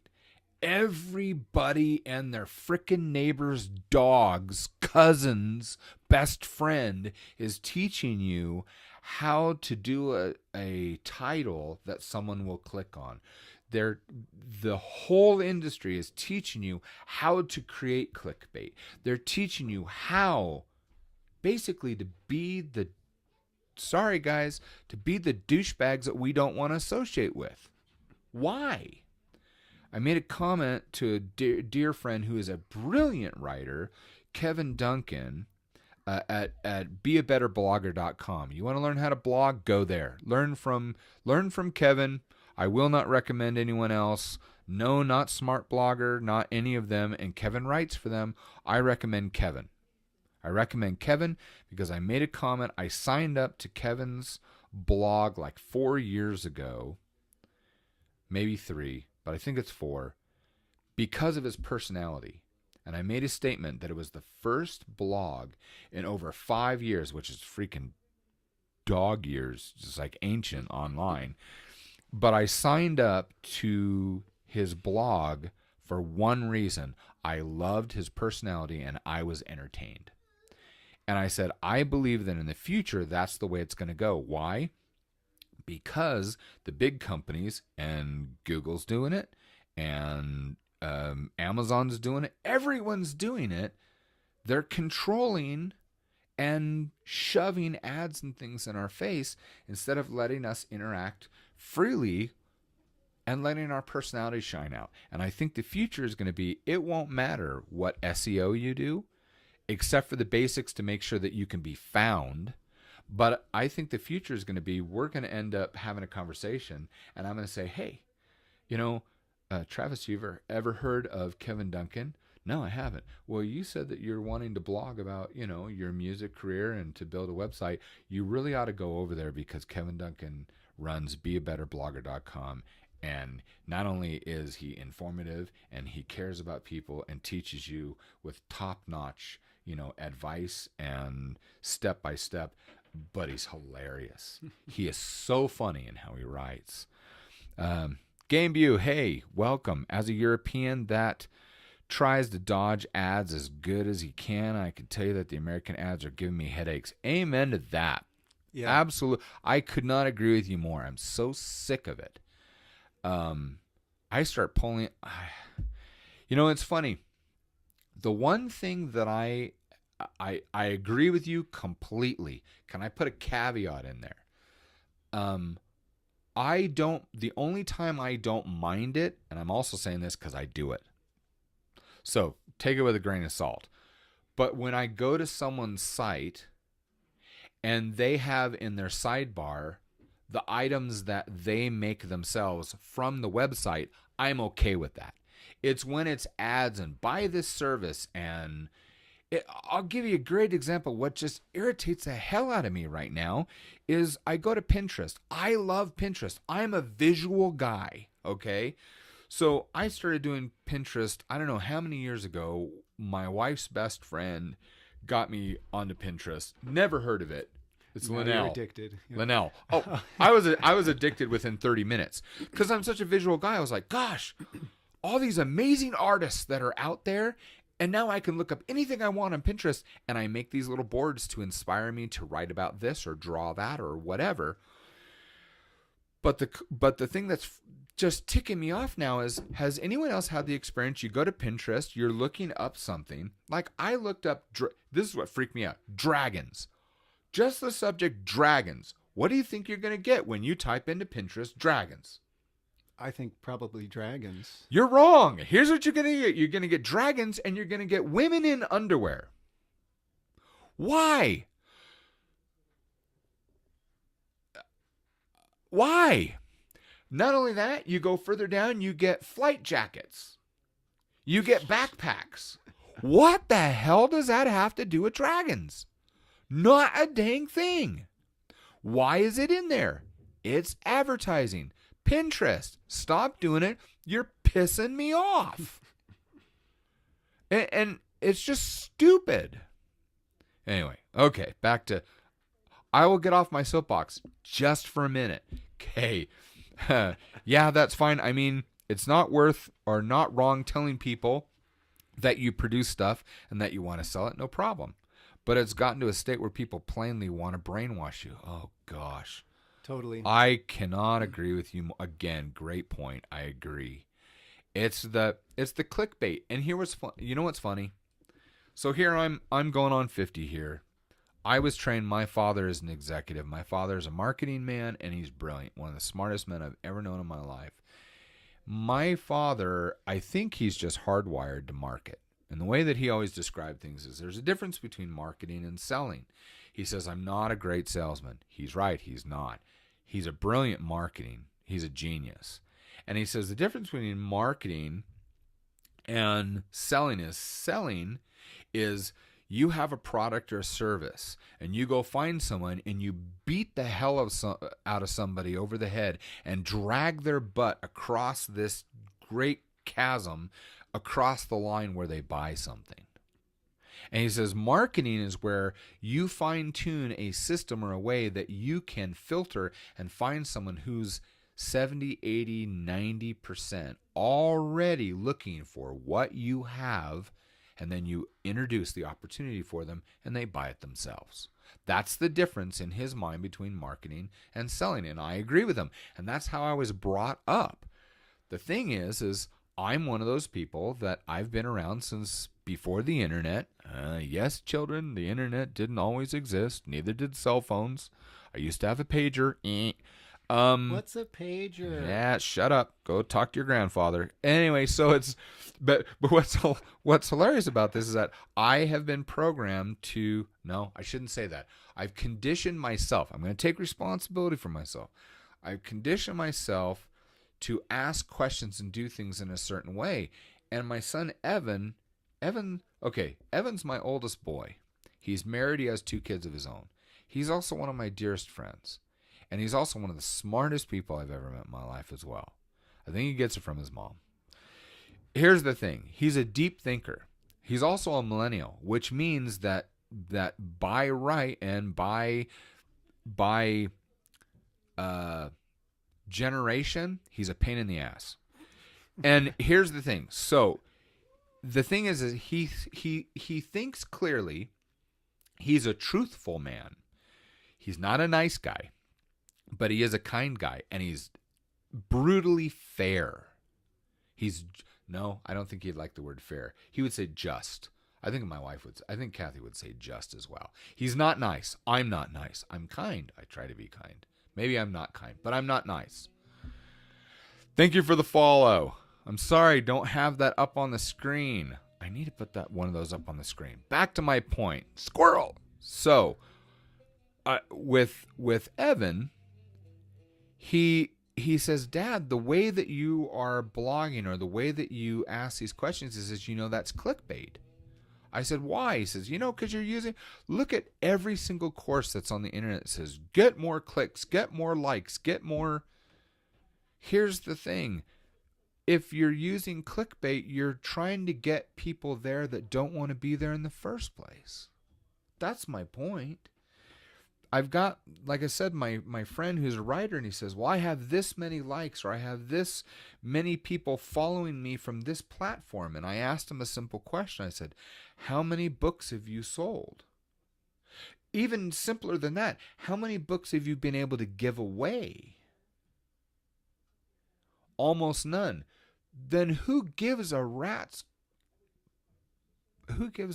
ass whether or not he has 10,000 likes, follows, or anything else if they don't do anything? Yeah, one-time supporters. Exactly. It's funny. I almost gave up. I had a marketing genius who I know personally, and it took me 5 years to get him to come work with me. And then he ended up getting another job offer. So then I couldn't work with him. And I was only around him for like a month, and I'm like, oh, the bad luck. And I said, look, I want to learn how to get 100 sales a day from my website. And every guru that I talked to, when I told him my industry, what I was trying to do, he says, it's just not possible. I talked to my friend. He says, sure, you can do that. What? How can I do this? He says, it's just mathematics. You need to do this because of that industry, because of the variables that I was trying to achieve. And the variables I have to overcome. He says, here's the math. You need to get at least 30,000 people to your website every month. And just by default, even on failure, he says, we say, this is what the industry says, how many people will click. He says, let's cut that in half to be conservative. He says, and then cut it in half again. He says, so that bare minimum, if you do this amount of work, you'll get, these results, and you'll get what you want. Because all I want to do is just support myself and my family, my wife and my kids, doing what I love to do. And that's making stuff for you guys. It's doing shows like this. It's creating, novels, creating games, things like that. And he says, you just need to do this. And I said, okay, what will it take? He says, well, you just need you need a marketing budget of $10,000 a month. And I just joked. And I was like, I don't have that kind of money. He says, I know, But what you do have, and because of the internet, because of social media, he says, you have the talent to make the things that everyone else has to buy. Now, it'll be rough because it's a lot, but you could actually make. And I said, okay, well, what's the likelihood, my chance of success? This is Lawrence. And Lawrence says, he says, no, you can do this. He says, but I will tell you this, the big companies, my clients, he says, the longest anyone's been able to do it in-house is about 7 days. So I gave him a call after 7 months, 3 weeks of being consistent every single day. And I said, Lawrence, what's happening? And he went in to check the numbers of my site. And he goes, I don't understand. Not a damn thing had happened. I hadn't sold a single book, nothing. I was so frustrated after putting forth that much effort, I stopped all my clients. All I did was market for that almost 8 months. And I couldn't do it anymore. And I just had a meltdown. And here's what's funny. This is where I want to prove my point to all of you. Because you're good people. You're talented people. And I want you to listen. So I have a meltdown. My wife, my best friend, my darling sweetheart, she's really concerned about me. I have meltdowns once in a while. Not to this degree. Sorry about the noise. I got little kids upstairs. Anyway, I'm in my bedroom and I'm shaking. I'm just like this. And she comes over in her wonderful way and she pulls up a chair right in front of me and she takes my hand and my face in her hands. And she says, I told her, I says, just want to give up. I so much effort. And when there's nothing to show for it, it's very discouraging. And she says, I want you to try one more thing. And I said, I don't think I can do one more thing. I've been doing one more thing for years. This isn't the first thing I've tried. She says, I want you to try one more thing. She says, if for nothing else, she says, I want you to do it for me. That's a bad thing when you love someone so much. That's a really nasty, yeah. Anyway, I was like, okay, what? She says, and I love this. It makes me tear up. She says, I just want you to be you. Here's the nice thing. Mr. is in this chat. Cage is in this chat. These gentlemen are my friends. They told me to do the same thing when I got discouraged about Twitch. Because, I don't have 100,000 followers. Probably never will. I'm okay with that now after meeting friends like these good men. And they said, just be you. But my wife said that. This is before I ever found out about Twitch. She says, just be you. I said, what do you mean? I said, the internet doesn't want to hear from me or know about me. And my mentality is, and this is what's wrong with the internet and social media, is everyone's trying to figure out what is wanted out there to fill these holes because they want something instead of giving something. And she says, just be you. I says, they don't want me. And she says, I think people would if they spent time with you. And here's the reason, is because I care about you guys. I care about people. I don't like the way that the world is right now. I hate the way the world's working. I hate how people are being abused, how people are being bullied. I know I'm not a soft personality. I get that, but I don't like bullies. I want people to be the very best that they can be. I want people to have a chance and an opportunity to live the life that they want to live, insofar that they don't hurt other people. If you are living your life the way that you want and you're not hurting someone else, that's none of my business. But don't you dare inch a toe over my direction and encroach upon me or my family or my sphere, because I'll break it off. That's my attitude.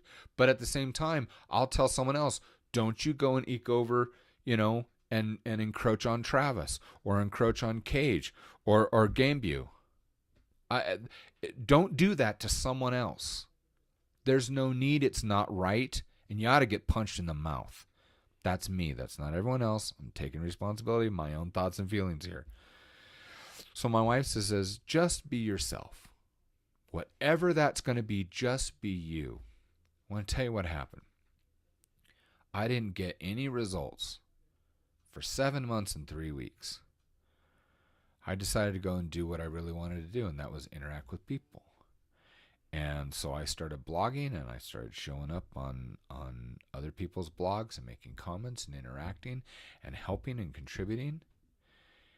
And I won't show you I won't talk about the climb, but in 6 weeks, I had approximately 61,000 people a month coming to my website. Now, here's the funny thing. They were the wrong kind of people. But here's the thing. I still didn't make sales of books because I hadn't fine-tweaked. There is marketing. There is statistical things that you should do. Just smart, wise business things. But it proved that I could go out and interact with people and give value to people, but they showed up asking for something different. I was trying to sell my kids' books, and people were showing up and saying, I want to interact with you as a dad. Now, if you go to JaimeBuckley.com, I've just got everything under one umbrella. It's a mess of a site. Tough crap. I sell parenting books and things for kids. I sell books to millennials. So you can get your crap together. Because I have 12 kids. I have 12 children from 26, almost 27 years old, all the way down to 4. And I have one on the way. So I'm involved in every aspect of life, and I've got 10 grandkids. So all the way down to a baby, I'm going to have another child in diapers. So you could say, I know crap. Okay. And anyway, so I think we're missing some of these things out in social media to where, and on the internet, where we're trying to force ourselves instead of just offering something and letting people pick for themselves. And that's where I completely agree with GameView. So, that's my view on the internet, where we are putting stock and value on things that I believe are close to, not completely, but close to valueless. And I think that the millennials are actually going to be quite the saving grace, because I believe a lot in my own kids, and if I believe in my kids, I know that there's others. You're a millennial, aren't you? You considered a millennial? I don't know. I was born in '88. Is that millennial? I don't know. Anyone know, mister? Do you know if millennials are from '88? Maybe you could Google that one. See when the millennials start. So I know I'm Generation X. So, by the way, Gen X. David Seltzer finished the Charlie and the Chocolate Factory book after David Seltzer is Douchy Doty. After Roald Dahl started. Dahl. Yeah, Dahl. That's who I was thinking of. Yeah. So let's get here to the comments here. Let's see. I see where we're at. I'm sorry for ignoring you guys for just a little bit. Just always got to finish those points before we go back to comments.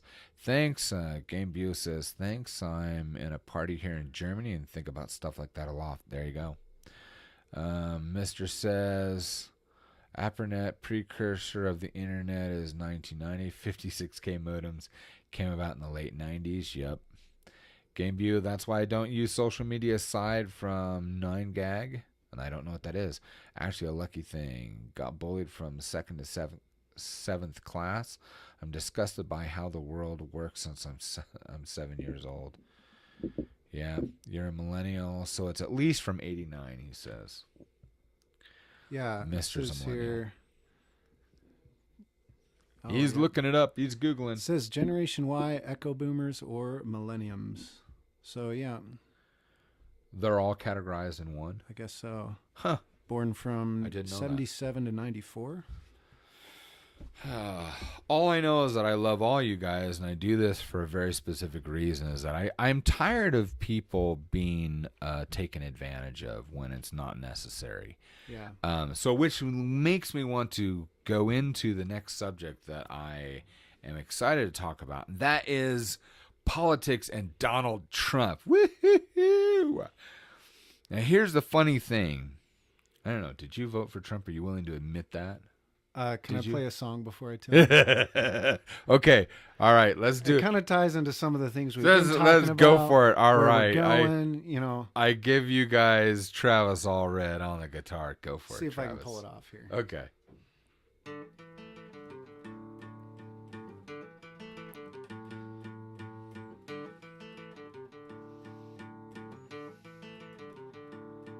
There's a UN white and blue, fell from half-mast, now half-cover in a red shoe. Half-asked if they were us, what would we do?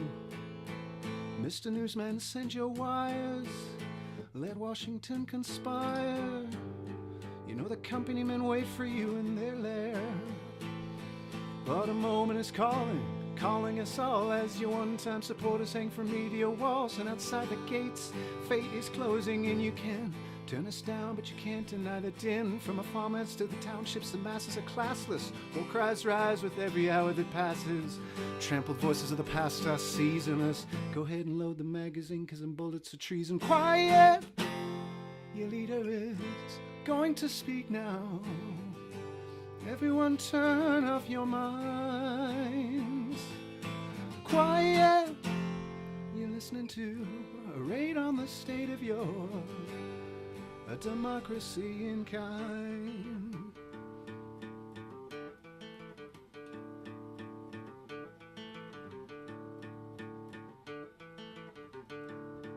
But a moment is calling us all as your one-time supporters hang from media walls. And outside the gates, fate is closing and you can turn us down, but you can't deny the din. From our farmlands to the townships, the masses are classless. War cries rise with every hour that passes. Trampled voices of the past are seizing us. Go ahead and load the magazine, 'cause them bullets are treason. Quiet! Your leader is going to speak now. Everyone turn off your minds. Quiet! You're listening to a raid on the state of your democracy in kind. A democracy in kind. A democracy in. Hey, for ya. Hey, for ya. Hey, I'm for ya. Yeah, here's another. Hey, for ya. Hey, for ya. Hey, for ya.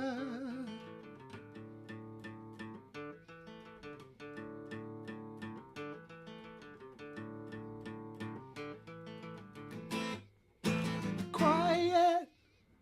Your leader is going to speak now. Everyone turn off your minds. Quiet, you're listening to a raid on the state of your a democracy in kind. A democracy in kind. A democracy in kind. Thank you. That was awesome. I It was appropriate to the topic. Yes, it is. It's very much so. I've learned one thing about this desk. As much as I love this desk that Evan has built, I miss sitting across from it. This is not very comfortable. Yeah, you get like a little bit of a crick. You know? Yeah. Okay, so we know now We're gonna when we need to build take the that next wall desk. out. No, but we are gonna plan. We are doing house plans, and we will make something. I don't know. I'm starting to think that maybe we'll do like a thing right across here where we can do the. I don't know. Maybe it'd be too close, but I think you could make it work. A real we'll thing figure or something out. Maybe a little insert or something here so that we can look face to face. That'd be good. I like all these comments that are popping up. So. I like this, having some music involved and some conversation. I think this is something we need to do on Tuesdays. Yeah, I'd be down for that. Sweet. You get all tuned up. Most new jobs are low paid, require high flexibility while often being limited to 1 year, so you can't really plan ahead. Great new world. Here's the thing, the only thing that I can think of, Game View, that is consistent is inconsistency. That's all we've got left. Yeah, you got to create your own new world. You do. I am not college educated. I have been a professional illustrator for over 30 years, and I've also just taken what I learn and apply them where I could. And I've been self-employed most of my adult life. I'll give you a good example. At one point when the internet was a lot newer, before Google really took over, before the click ads and all this crap, you could really dominate things. And I got paid there for a while. My main job for a few years back before the housing collapse here in the USA was I worked for multi-level marketing companies. I was the kind of guy that I wrote well and could position myself in such a way that I would step outside the policies and procedures of companies, and either companies or wealthy individuals that were in marketing plans would hire me to do things that they were not allowed to do, and the companies couldn't touch me. But I was hired by one company once for $29,000 a month, and it was to create a base of awareness and popularity of their company, of their service, and to try to create a foundation for a growing what do they call it, company culture. I think that's the right term. And I got good at that for quite a while. I got national. I did it under different names, and national popularity. Supported up to, I think it was about 80,000 of their distributors. And what happened over that time, and while I was working for them, for example, I wanted to make a little extra money on the side. I know that sounds funny, but I actually had partners and stuff, so it wasn't as much as you might think. Well, it's still a lot of money for four guys. Anyway, Yeah, there's a lot. However, there was I remember dropping something off at the CEO's office at their corporate headquarters, and I had gotten to know these individuals. I mean, you think that you would get to know someone really well when you pay them $29,000 a month. Anyway, and I walked in, and the CEO was very frustrated. And I asked what was wrong. He says, and this is back before podcasts were really huge. Anyway, there was, GarageBand was around, and anyway, it was starting to pick up. Well, I have been doing my comic books, but along with my Wanted Hero comic books, I was also doing a show with my 14-year-old daughter, my oldest child at the time, and she had written a show where she would interview the characters of my books, and I would use voice changers and all that, and I would be the various characters, and it was popular. And we did it for a very short stint, but it was very popular, and it got quite a few readers. Within the first year, I think I had readers in 60 countries of my comic book, which is not bad. I'm an independent guy. This new job was because I had damaged my hands and couldn't draw at that time. And the CEO was frustrated and said, I've got all of these sessions where their main marketing guy is teaching all the distributors, and they filmed it and they recorded it and they wanted to make podcasts out of it. And so they had hired a company over here in Lehigh where for each 45-minute podcast, it would take them 3 weeks, and it was costing them $3,500 per session. And I went, that's a lot of money. And he goes, I know, but it's okay with the money. It's just they're not able to do it within that 3 weeks. There's too much that they're missing. And I said, well, I'll do it for you. And I'll tell you what, instead of 3 weeks, I'll do it for you in 3 days. I'll do a better job, and you pay me $1,200 instead of $3,500. He's like, you can't do that. I said, I did it for years. I did it with my own projects. I have all the computers, all the equipment. I can do all of that, and I know that I could do a better quality. He says, how do you know? I says, well, I'm kind of, poking in the dark. I says, but give me one of their examples. I listened to it. I says, oh, hell yeah, I can do a lot better than what these guys did. And the reason why I can do it faster is I said, remember, for me to work for you, you had me go through all of the policies and procedures with your lawyers. So I know it has to be cut out better than they do. And he went, you're right. So I said, I'll tell you what, I'll do a freebie. Give me one. I'll do it for you. If you like it, then you pay me for this one and you let me do the rest. If you don't, I says, no cost. You lose nothing. You risk nothing. He said, okay, done. He gives it to me. I go back, and in 90 minutes, I had completed one, and I brought it back to him. He's like, dang. Okay. He gave me the box. By the end of the day, I went home late that night. I stopped by his house on the way, dropped off the whole box, and I ended up getting a check for nearly $15,000 for a day's work. That is working with your changing circumstances, your variables. So here's my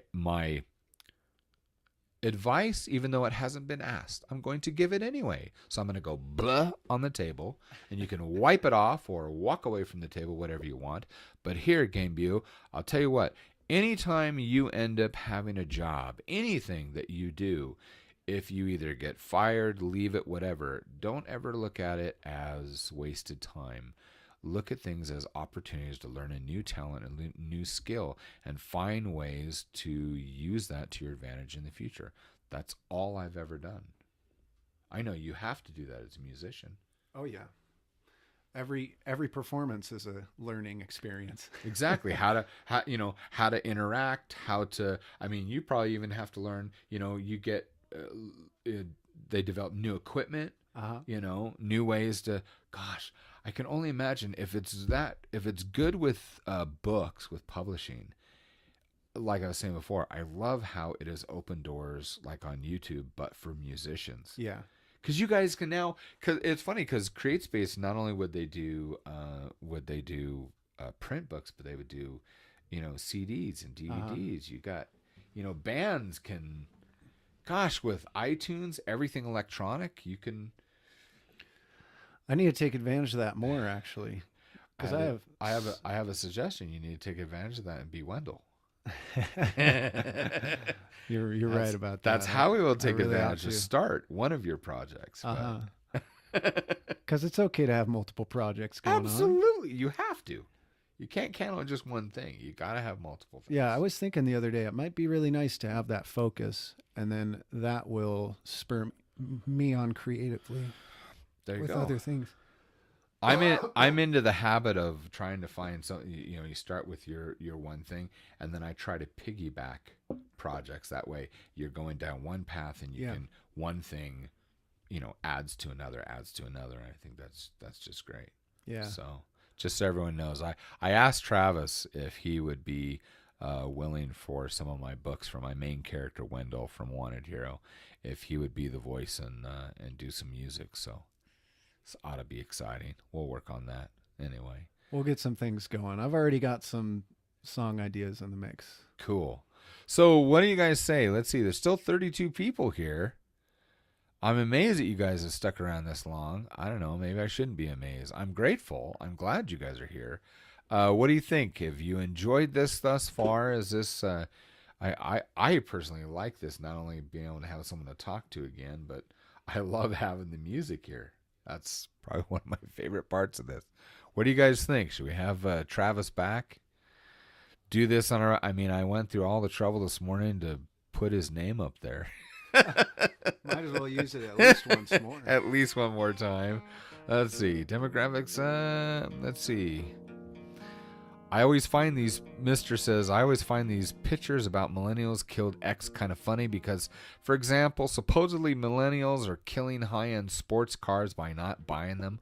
What kind of stupid talk is that?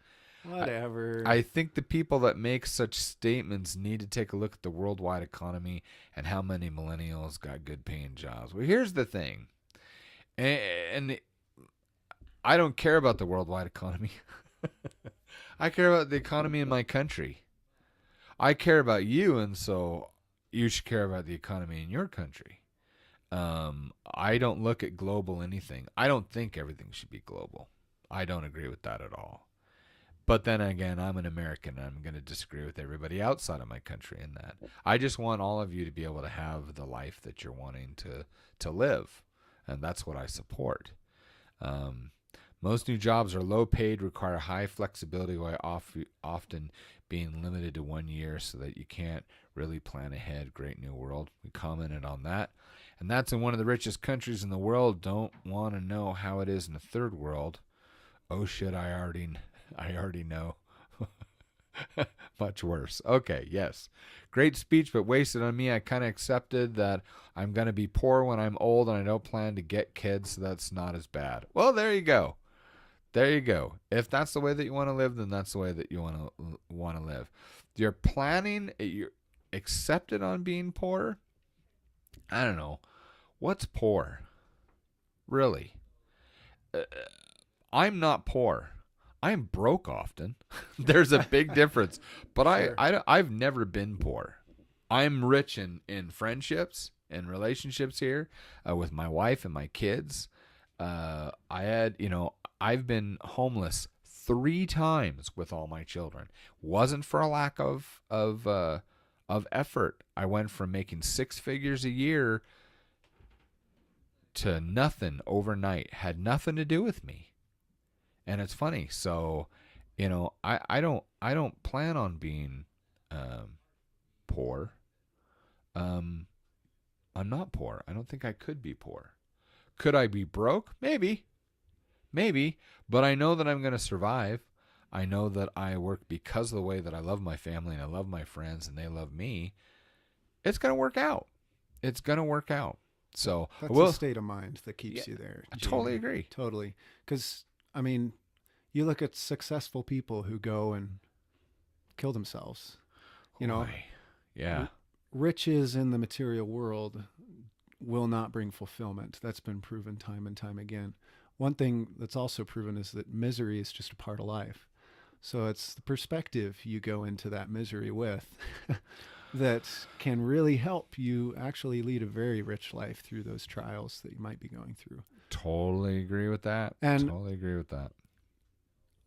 To, I think, Gamebue's point, it is a little easier to live in America than many other countries. So it might seem like it's, we should be happier, and maybe we should.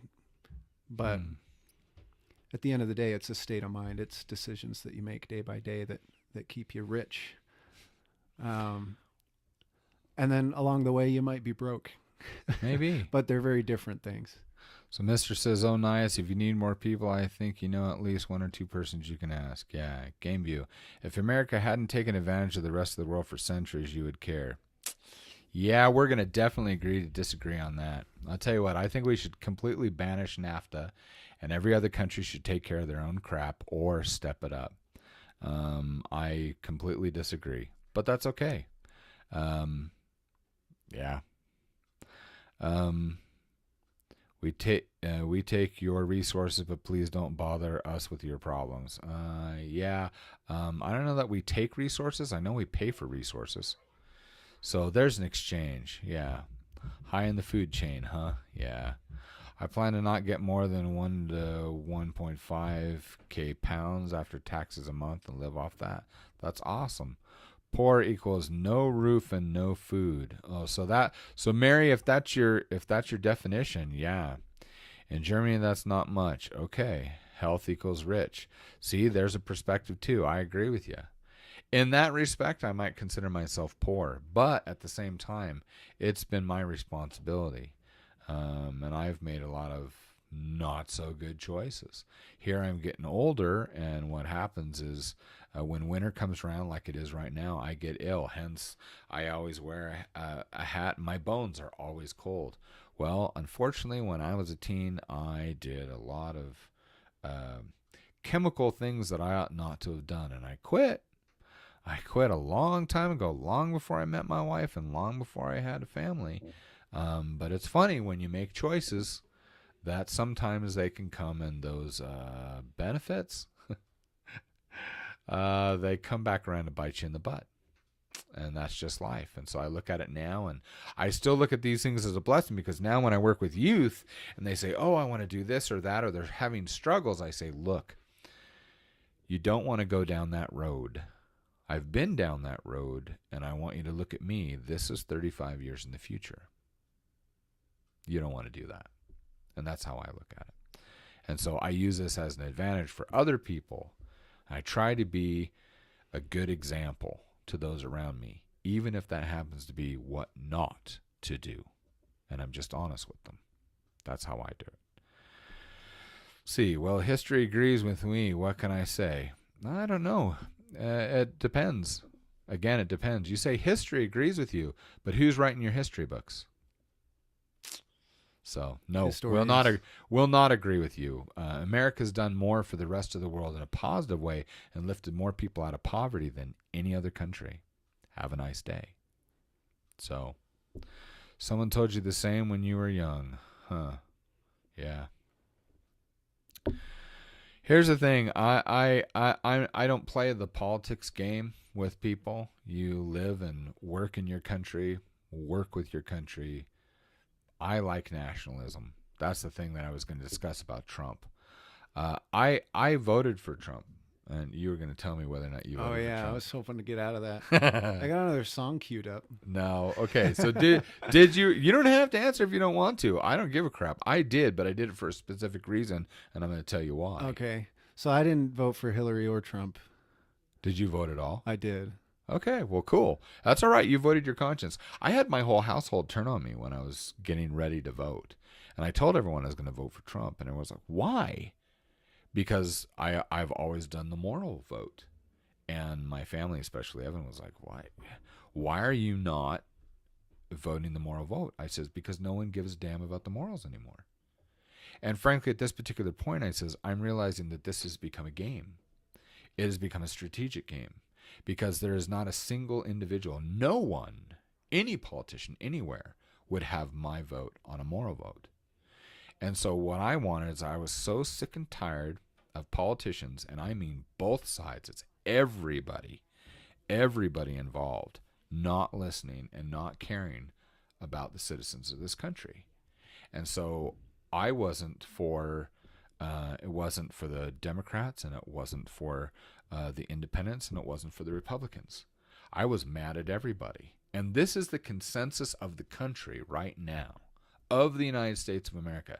There are enough, I don't have to say all, there were enough to get the vote. And that is, there were enough people in this country, citizens, that were so pissed off at our leaders that are doing a shitty job, that are horrible, mean, evil, selfish bastards and bitches. Sorry, gonna say it as it is. Evil people not doing their job and taking advantage of the people in this country, that they wanted someone who would not listen, who would not bow, and would go to Capitol Hill, would go to D.C. and punch everybody in the mouth. And so we voted Trump, and he won, and he does. He punches everyone in the mouth. And the funny thing is that he cares about this country, and he cares about this people. Does he do everything right? Oh, heck no. Does he do stupid things? Sure. I don't put anything up that he's doing anything worse. I thought Obama was a horrible president. We've had a lot of horrible presidents. I go all the way back, and the last president that I really, really liked was Reagan. That's when I was a kid. But I like how Trump has been trying to keep in contact with the people. And my view, the way that I've been looking at it and seeing more and more, he drives the left crazy. Actually, drives the right pretty crazy too. But he drives the left absolutely crazy because he doesn't care what they say. They don't have a hold on him. And it takes, as he said, it takes a billionaire that was around those individuals. He was one of them. He knows what they want to do. He knows how they want to manipulate and control us. And he says, I don't want that for my fellow citizens. I like that. I told my family I wasn't going to do the moral vote. This is back in 2016.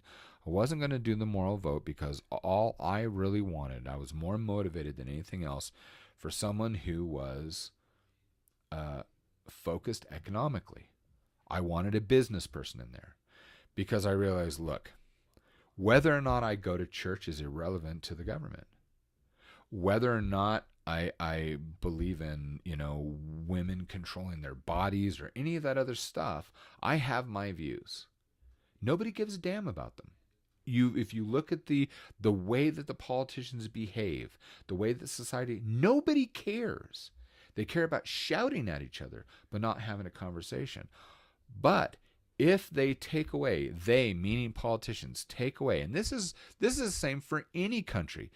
If your government takes away your ability to provide for yourself and those you have charge over or are responsible for, your whole life is screwed. Combat that. Challenge that thought. If you can't earn a living, it doesn't matter whether you're a doctor, a dentist, work on in construction on an assembly line, or you're a farmer. If your government creates laws and acts in such a way that you cannot support yourself, your life is over. So I wanted someone that was more economically, dollars and cents minded. And here's this crazy guy with crazy hair and an orange complexion that says, I want to make America great again. I want to be the best in everything. Oh, hell, sign me up. And that he, as what's his name from Firefly says, upset the, what is it? Oh, I can't remember from Firefly the different factions. But he upsets the Democrats a little bit. That tickles me. That's a little bonus. And the funny thing is, I heard Sean Hannity say something yesterday that I laughed. Is here you've got, not only does the left hate Trump, his own people hate him. Over 3 million or about 3 million people are employees are in the his division of the government, and they all hate him. He's alone, and yet he still doesn't falter. He keeps calling things as they are. That's what's pissing everybody off, is that he's just speaking out loud and saying what he sees. You're fake news. You're a liar. And they are. And he calls them on it, and it infuriates them. But Sean Hannity said something that I thought was so hilarious, and I went, oh my goodness, I had never thought of that before. He says, you've got the Speaker of the House now, Pelosi is now the Speaker of the House. He says, Sean Hannity says, look, I've interviewed 2-3 times so many of the presidents and vice presidents and senators and and congressmen. He says, I've interviewed Trump at least 30 times. I know this man. He says, and he is never more motivated, more determined, and unsquashable than when he has an adversary. And Nancy Pelosi hates his guts. God bless Nancy Pelosi, and I'm glad she's there, because she's going to be the ugliest, most foul punching bag you've ever seen, because Trump's going to go after her. And he's not going to initiate it. She's going to take swings, and it's going to get brutal, and he's going to be more and more and more aggressive. And I love that. He thrives off of it. Yeah. So let's get to the comments here. Like I said, always finish the points first. Let's see. Well, let's see. The young people need to fall before they listen. Sometimes. Yep, that's true. Too. Game View and installing dictators in South and Middle America, starting a bunch of wars for shady reasons. Vietnam, Afghanistan, Iraq, Libya, intervening in voting processes in Middle East and South America. But you did some useful stuff in World War II. I'll give you that. Well, thank you very much. I'm not from America, but I wouldn't want to vote for one of them. Haha, okay. But if I had to pick Hillary because woman as president would be fun, that's the only reason I'd vote for her. Well, yeah. And a lot of people voted for Obama because he was black. Whatever. Hillary was terrible, but still so much better than Trump. Your opinion. That's awesome. They are just puppets, spokespeople for the people behind them. Well, again, yes and no.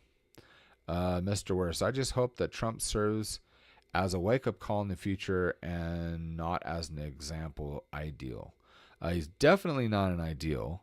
That's exactly what Here's the thing. This is what I was trying to explain. I've explained over and over since November 2016. This race has never been, listen to me, I'm going to put this on YouTube. It has never been about Hillary or Trump. Who the hell cares? What this has been about is us, the American citizens, who have been so frickin' lazy and asleep for so long. And the great thing that happened is because people didn't want Trump so bad and wanted Hillary, who I think is the most disgusting, useless politician ever to walk this planet, I wanted them to wake up. Now what's funny is that the country has become so polarized in so many different ways. You can have a conversation with virtually anyone here, and inside of, 90 seconds, I'll know what their belief system is. I'll know whether or not I can trust them, have confidence in them, interact with them because of social views, political views, whether or not they believe that babies are alive or whether they're a baby killer. I can learn all sorts of things about someone that I never could have known before that whole thing where Trump says, I'm going to run for president. So that's exactly the point, mister. It serves as a wake-up call for everybody. And you could say good or bad. It doesn't matter. He's still done a beautiful job. He's woken everybody up. And now we get to get our crap together. We can either have conversations or beat the crap out of each other. Either way, I'm just glad everyone's woken up. That was my point. That's a good point to make. And it's really important. Brendan Burchard made a good point about the election. A lot of people saw Trump elected and they decided to be upset about it and dig further into that dichotomy that's been created. But Brendan makes a good point in that this is an opportunity. If you disagree with Trump being elected, it's an opportunity for you to educate yourself, your children, the people around you. And change that. Exactly. Show them how the system works and how Donald Trump literally won the game of becoming president. Exactly. That's exactly what he did. He set out to do it, and he did it. And look at these midterms. More people came out to educate themselves than any time in history. More people showed up to vote this time than ever in history. Cool, he's doing his job. As far as I'm concerned, Trump's doing a great job shaking everybody up and getting everything back on track. Yeah. So whether it causes a panic attack, anxiety attack, or whatever, I'm glad everyone's waking up. Yeah. Well, and you can be upset about something, but the difference is being upset and then just accepting that and that's it, or be upset and then decide to do something about that. Be proactive.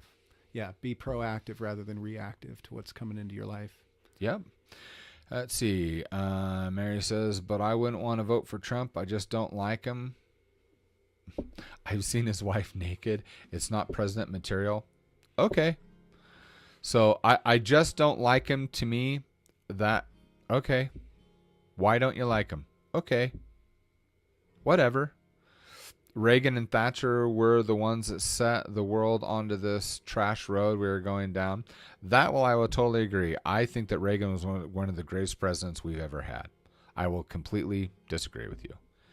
And Trump has never been in contact with the people. I don't know what you're smoking or watched anything. He is in contact with people. A lot more than the other politicians. So I don't know how you come to that conclusion. Maybe you can expand a little bit, Mary, on how you come to that conclusion or that thought process. Mister, he also drives the rest of the world crazy. Fabulous. Good. There's a whole lot of crap wrong with everybody everywhere. Everyone needs to wake up. I love what the French president, what was being brought up the other day about nationalism. Apparently, he didn't read the dictionary on what nationalism means. So he says, no, you need patriotism, not nationalism. People are liking that to the Nazis. No. They need to read it's love for country. What's wrong with love for country? Nothing. Nothing at all. And here's the thing. I'm going to take things as a grain of salt from any of you if you don't live in the USA. Deal with your own country. That's how I look at it. But Trump does have guts to carry it all. He knew what he was getting himself into. He's a puppet. Now, I disagree that he's a puppet. I completely disagree. I would agree that he might not have the style that people want him to have. Is he like other presidents? No, I don't think that he's like other presidents.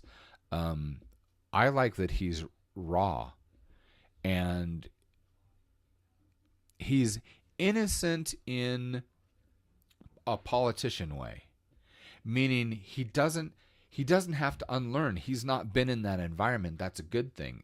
They keep bringing up look up Tucker Carlson. He talks about how it's really funny how they went to, I can't remember what country they were in. I think it was Finland.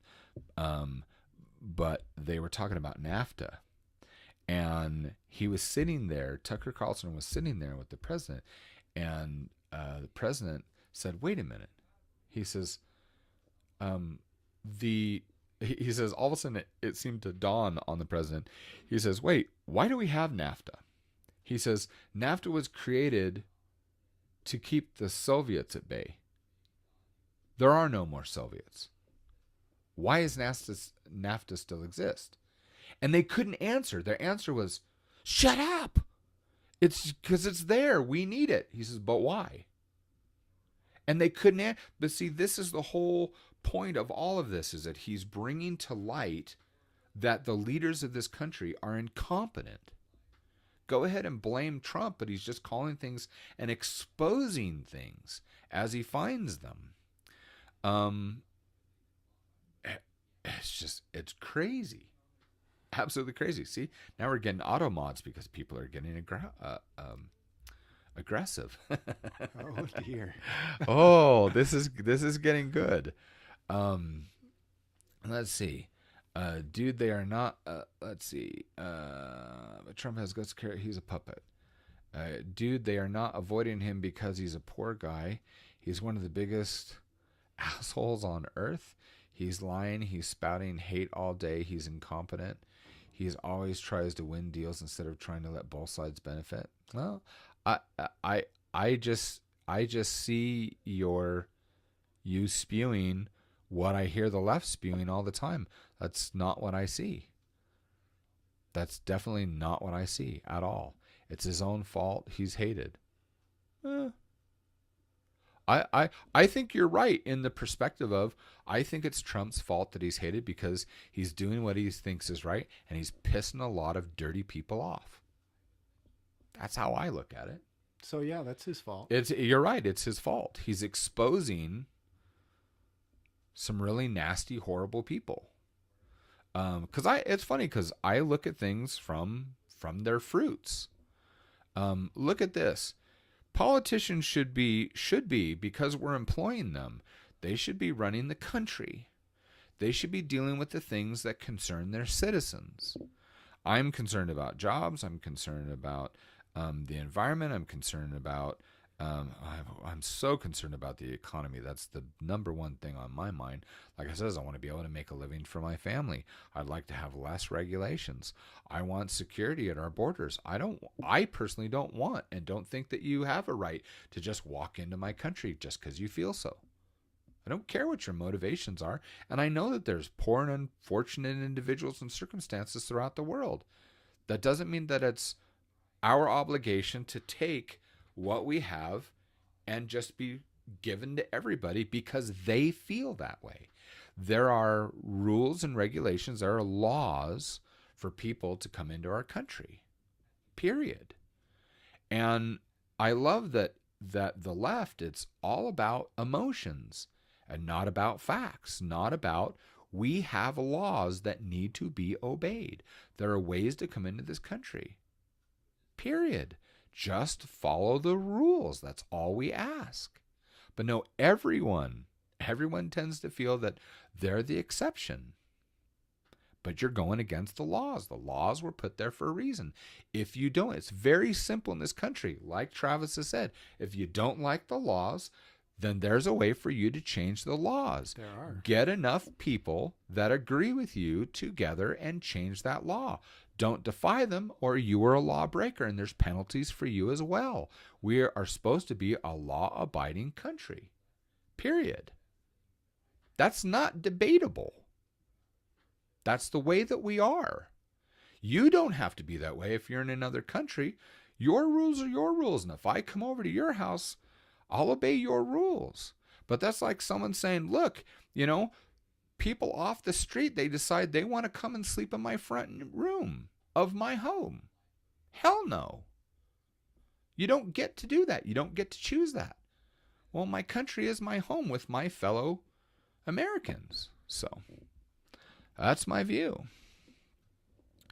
Let's see. Back up. I agree, Game View. He's incompetent. Well, that's kind of playing with fire, but if Americans need such a drastic wake-up call, okay, sad the whole world has to suffer under it, but hey, who cares, right? You just care about your own country.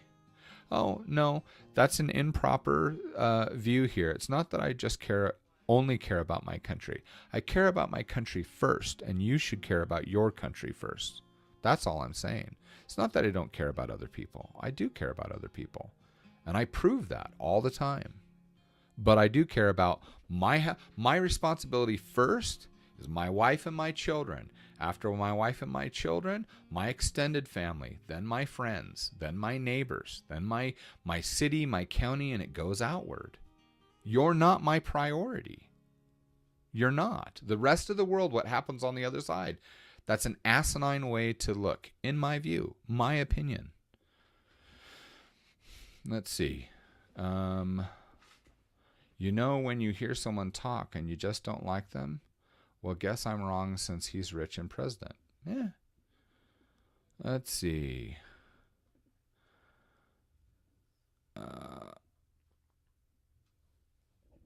And I don't know why that was. I'm going to allow that. We'll allow this comment here because I don't think that Mary was out of line. I don't think that should have been moderated by the auto mod. Mr. Worst, I'm not sure about that one, so I let Jaime decide. Maybe because the left actually watches political debates. Yeah, whatever. Everyone watches them. I think very few understand them. Game View and actually informs themselves about things that doesn't directly touch them. Why was this one modded but the one before isn't? Yeah, that's a automod. Be consistent for once. Totally agree, mister. Kevin, Trump never says an honest word. He is a con man and always has been a con man. It's your opinion. It's your opinion, Kevin. That's why he is always being sued. He's a grifter. He does not care about America. That I totally agree with. I totally agree that he is. No, I disagree. I think he is honest. I think he's so brutally honest. That's what makes everyone uncomfortable. He calls things as he sees. Does he get everything right? No, not by a long shot. I get that. And he says stupid stuff. I get that. He says a lot of really stupid stuff. I agree. Is he a con man? You know what? Here's the thing. I could name a whole lot of politicians, and I could name a whole lot of Democrats that are definitely con people. So your point's what? I can take this with a grain of salt and say, at one point, I think Trump knew that for him to help the American people, he knows the people around him because he was one of them. He used to be a Democrat. So it takes one to battle one. He knows what people are going to do in his fear. He's bought everyone. Gosh, there was one point before he was president, when, let's see if I can remember this right, when there was, he was there with the Republicans at the debates, and they had Rand Paul up there, and they had everyone there in the line, Jeb Bush and everybody. And Rand Paul kept running off on him and calling him on things and talking about people taking Trump's money, that they've all at one time been bought or been had contributions from Trump. And I believe Trump made the comment, he says, well, I made a sizable donation to your campaign, so you better watch it. And Rand never attacked him for the rest of the debate, which told me a lot about Rand. So is that his only attack point? But here's the thing: is that we know in the business dealings of Trump that in all of his real estate, he's bought favors with politicians on both sides of the aisle. He knows how they work. So as a business thing, if he has a love for this country, period, even if he's just an American, that he wants his country to be great again, I know that I'm going to benefit from that. And if he's battling people that are trying to destroy that, even if it's for his own reasons, at least my reasoning here is he's still going to end up helping me and my family, because he's trying to open opportunities, not close them up. And if there's less regulation, you and I can find more ways to do music, to write books, to do those things. That's my thought. So, Gameview, I mean, I'm from Germany and I talk to you about American politics. Why would I care? You're right. Well, why would you? Because the world is one, and this every country has to care for themselves. Bullshit. After especially America and the West have taken advantage of the whole world for centuries. I wouldn't go there, Gameview. Is just uninformed, bro, and you can wash away everything I say as your opinion, but my opinion is based on facts, not feelings. Send me links on your facts, bud. Send me links on your facts. If we have laws to be obeyed, then Trump would already be in jail. Well, Kevin, you're right. Well, actually, I don't know that you're right, that Trump would be in jail. I know that most of the left would be in jail. I know that the Clintons would be in jail. Hillary would be rotting her ass off in jail. I know that. So, I think, here's the funny thing. If we have laws to be obeyed, then I think almost all the politicians on both sides of the aisle would probably be in jail. I think you're probably closer to that. So, your opinions on that? Well, I think the more complex a system gets, American politics, the more opportunity for corruption. That's just been proven time and time again. Yeah. And so to be prestigious in politics in any way, it seems like you have to hack and slash your way in. Yeah, cut deals right and left. To get there, to get to a place to where get there, who did you have to get into bed with? Yeah, just to get to a place where you think you might be able to make a difference. And I'm not justifying that. I'm just saying that. No, I get that. The complexities of the system. But if they become really popular and have a lot of influence, doesn't the question come into your mind of, well, how did you get that? Sure.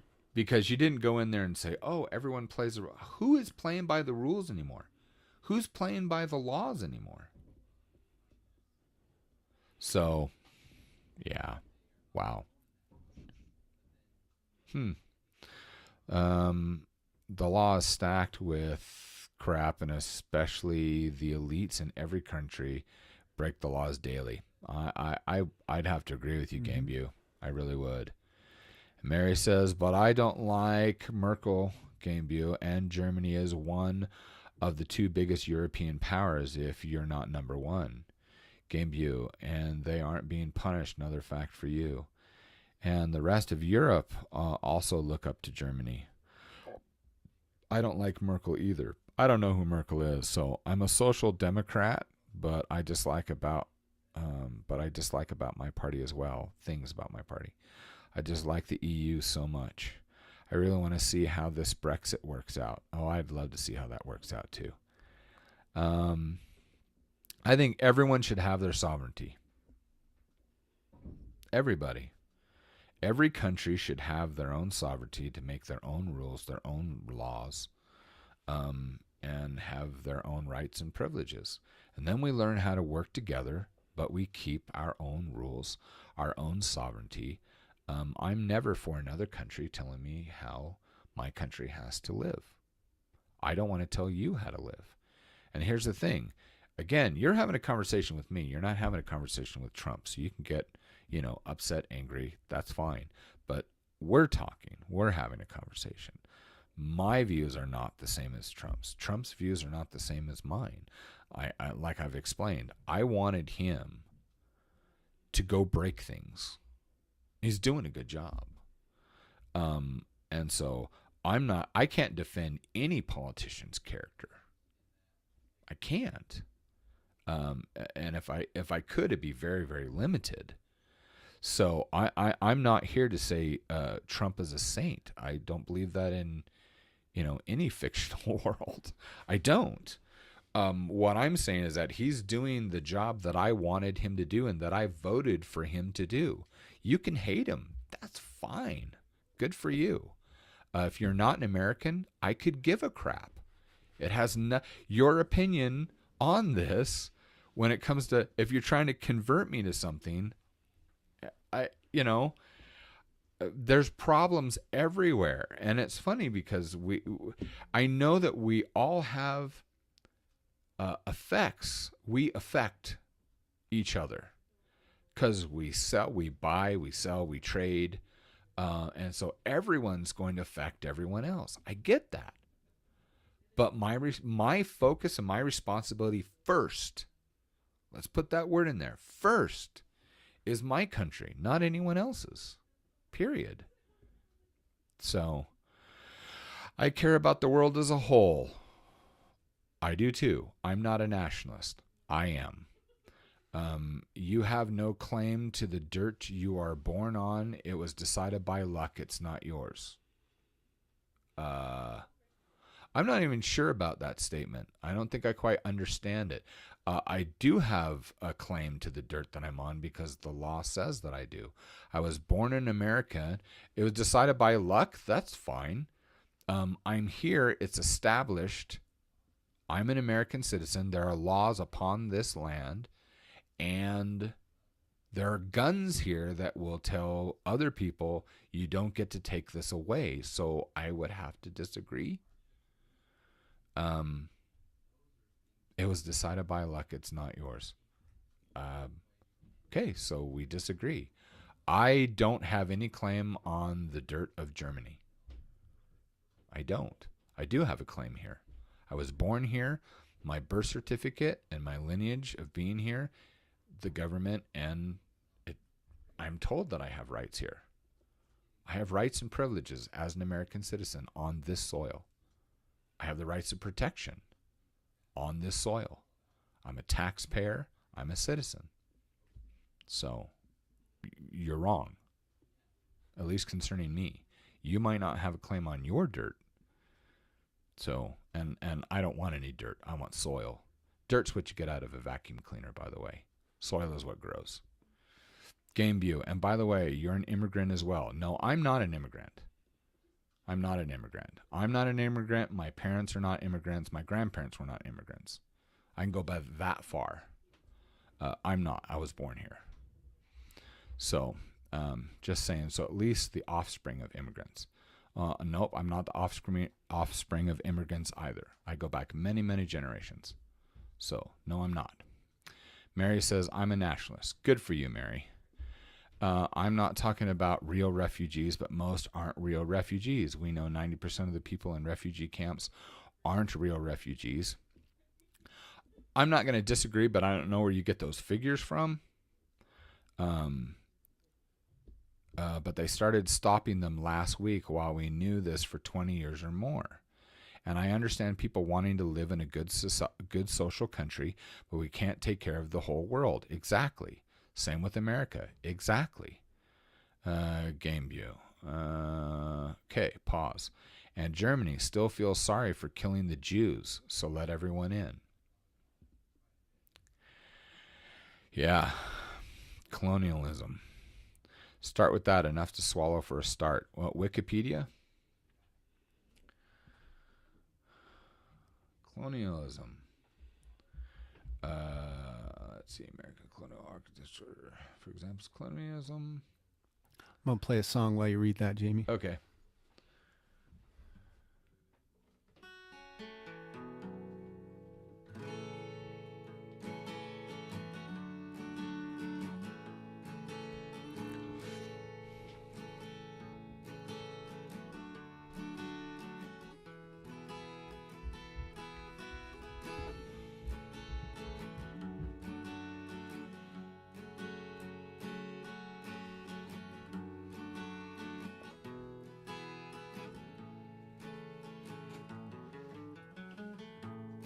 Come the morning, I'm gonna blow down this old highway. Put my troubles in the mirror and wash my memory clean. Go burning down that Rocky Mountain skyline. Gonna ride the western night to the break of day. Water's rising and I'm going down to the river. I'll put my head underwater and wipe my memory clean. Hoping that the flood will now deliver my eyes some new light they've never seen. I am weary and I've had enough. I've been drinking my love from a broken cup. I get left alone in my head, I'll start breaking the place up. I get weary, I get restless and can't stay put.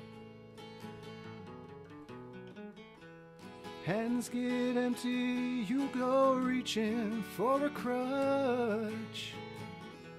You can't be steady when you have to lean so much.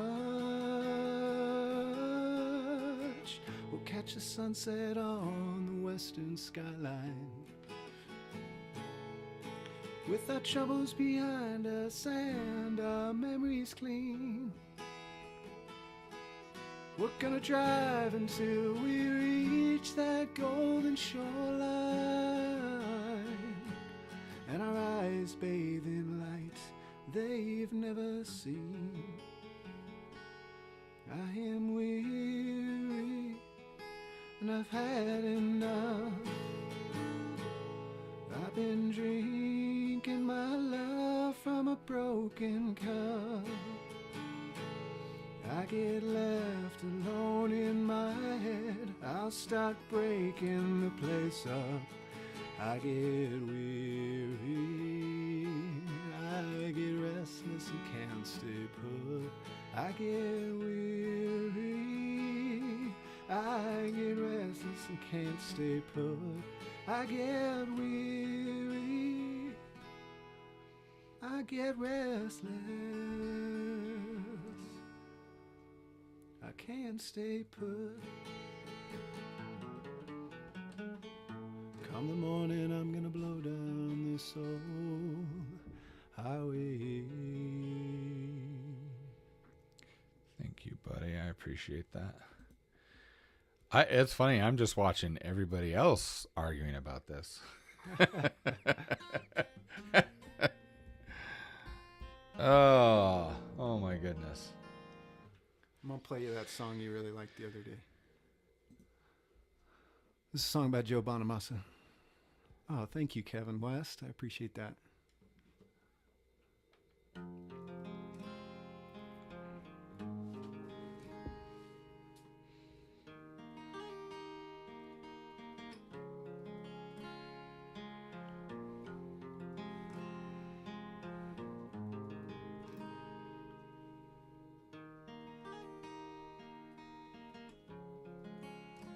Look upon the mountain, I'm waiting on a train. Baby, I know it's wrong, and it still happened again.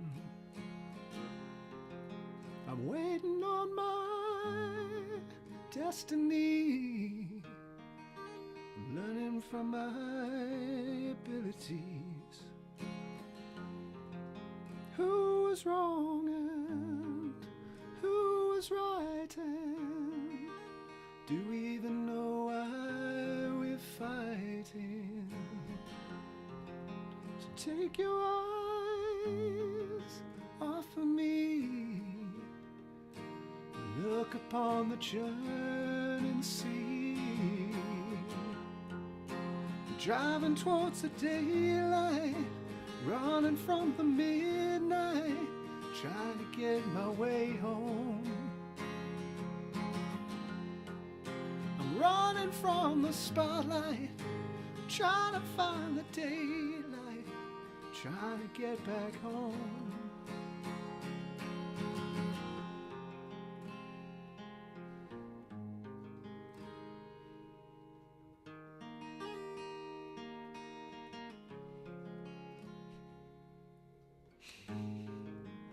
Rusted strings on my old guitar speak volumes of who you are. Never did I think it was you, or was me one of the chosen few. And who will it be, oh, the next time? Hopefully one with more sense of mind. And where did you go? Baby, we'll see. It's a story of you and me. I'm driving towards the daylight, running from the midnight, trying to get my way home. Running from the spotlight, trying to find the daylight, trying to get back home.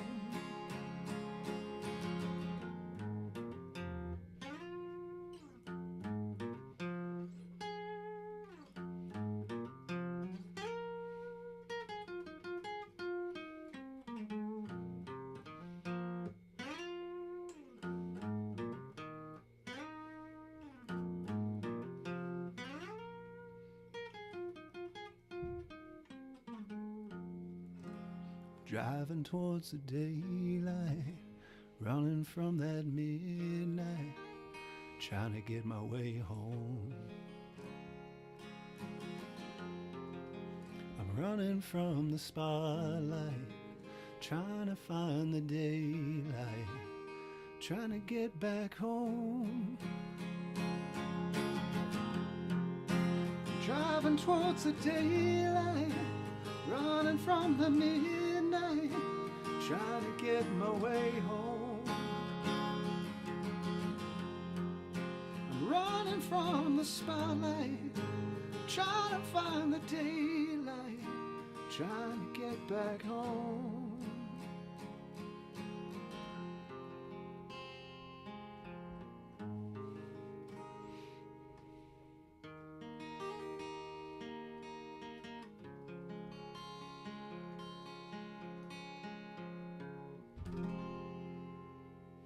That was awesome.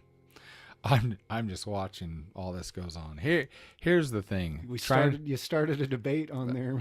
Yeah, just stand back and just let it go. Here's the thing, guys. I'm not a historian. I'm just a regular guy. I'm a cartoonist that I love my family, I love my religion, I love my community, and I love my country. Go ahead, Gameview, Mary, everybody, Kevin, all of you. You have your opinions, you have your thoughts, you have your passionate feelings. I respect them. I really do. I can't change history, neither can you. I wasn't there. I didn't own slaves. You weren't one. This whole thing about that's how I'm a little disappointed in some comments here of, that's just how Americans, uh, you know, that's how Game View says that's how Americans love to argue. You did something wrong, but someone else did that something wrong too. That wasn't my argument. My argument was I can flip that around. That's at the same time on the same coin, Game View, and say, so how come you get to pick when to persecute somebody?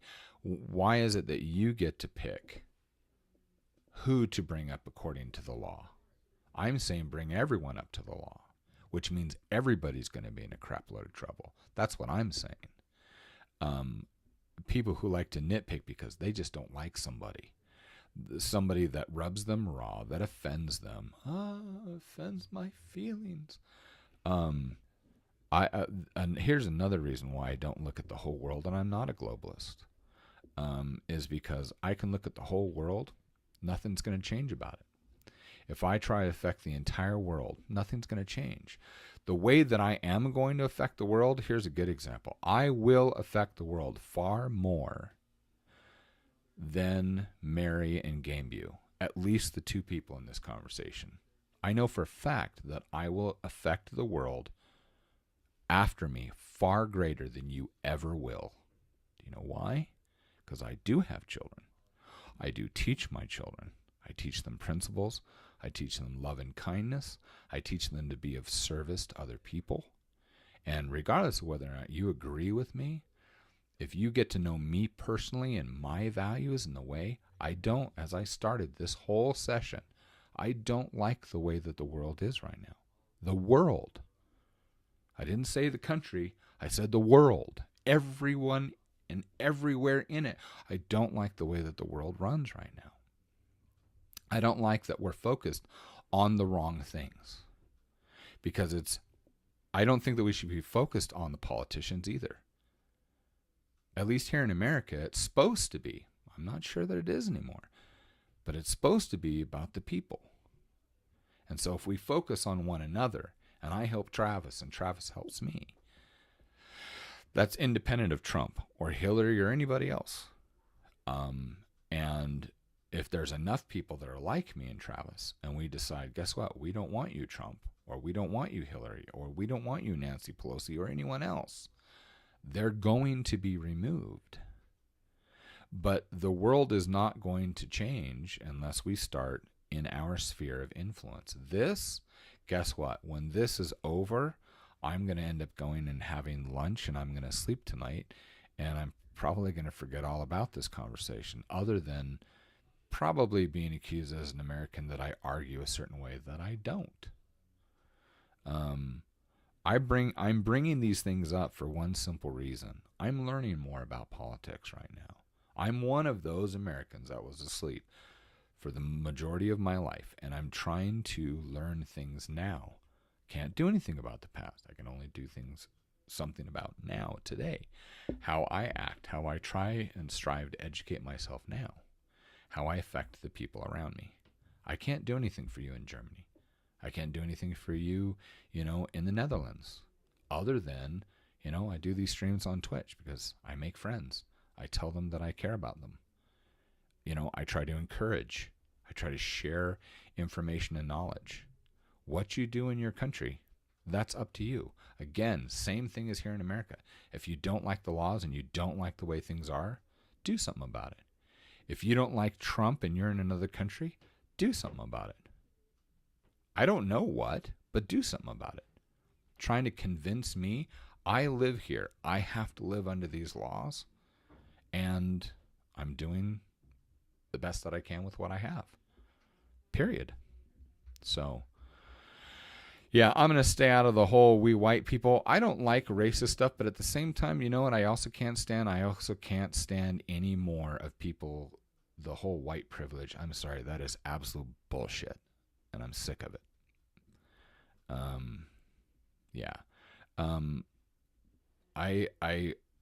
Whatever. I have friends that are Mexican, that are Spaniards, that are black, that are white, that are red, that are orange. They're my friends. I don't say I have a black friend or an African American friend. I say I have a friend. And this whole identity politics is bullshit. And I'm going to keep using that term. It's bullshit. Stop saying it. Stop using it. It's tearing everyone apart. In fact, I'm going to make a t-shirt that says, oh, ... you're one of those people. I like the t-shirt that we made from that Evan suggested, which is, it's gone over well. It says, screw you for making me racist. And that's how I feel about it, you know? So if anyone here is going to start doing the racist stuff, shut up and we'll get rid of you. We'll kick you out of the chat because it's stupid. I don't want to play the identity politics. So, and the whole immigrants and everything else, for me, as opposed to this, unless you feel differently, Travis, my whole thing is that I don't mind bringing, you know, if someone wants to come into this country and add value to this country and they do it through the proper channels, bring it. Yeah. But if you're trying to sneak in and you're trying to leech off, it is. Why can't we call it what it is? You're taking resources from someone else. You're coming into someone's house and raiding their pantry and taking beds and things from my family. Screw you. No, you don't get to do that.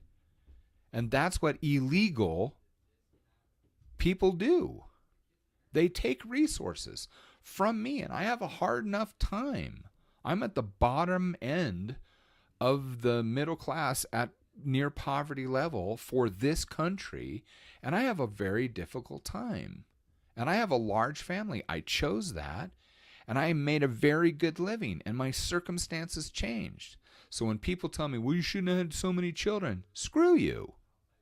You don't know me, and you don't know my circumstances, nor do you know my story.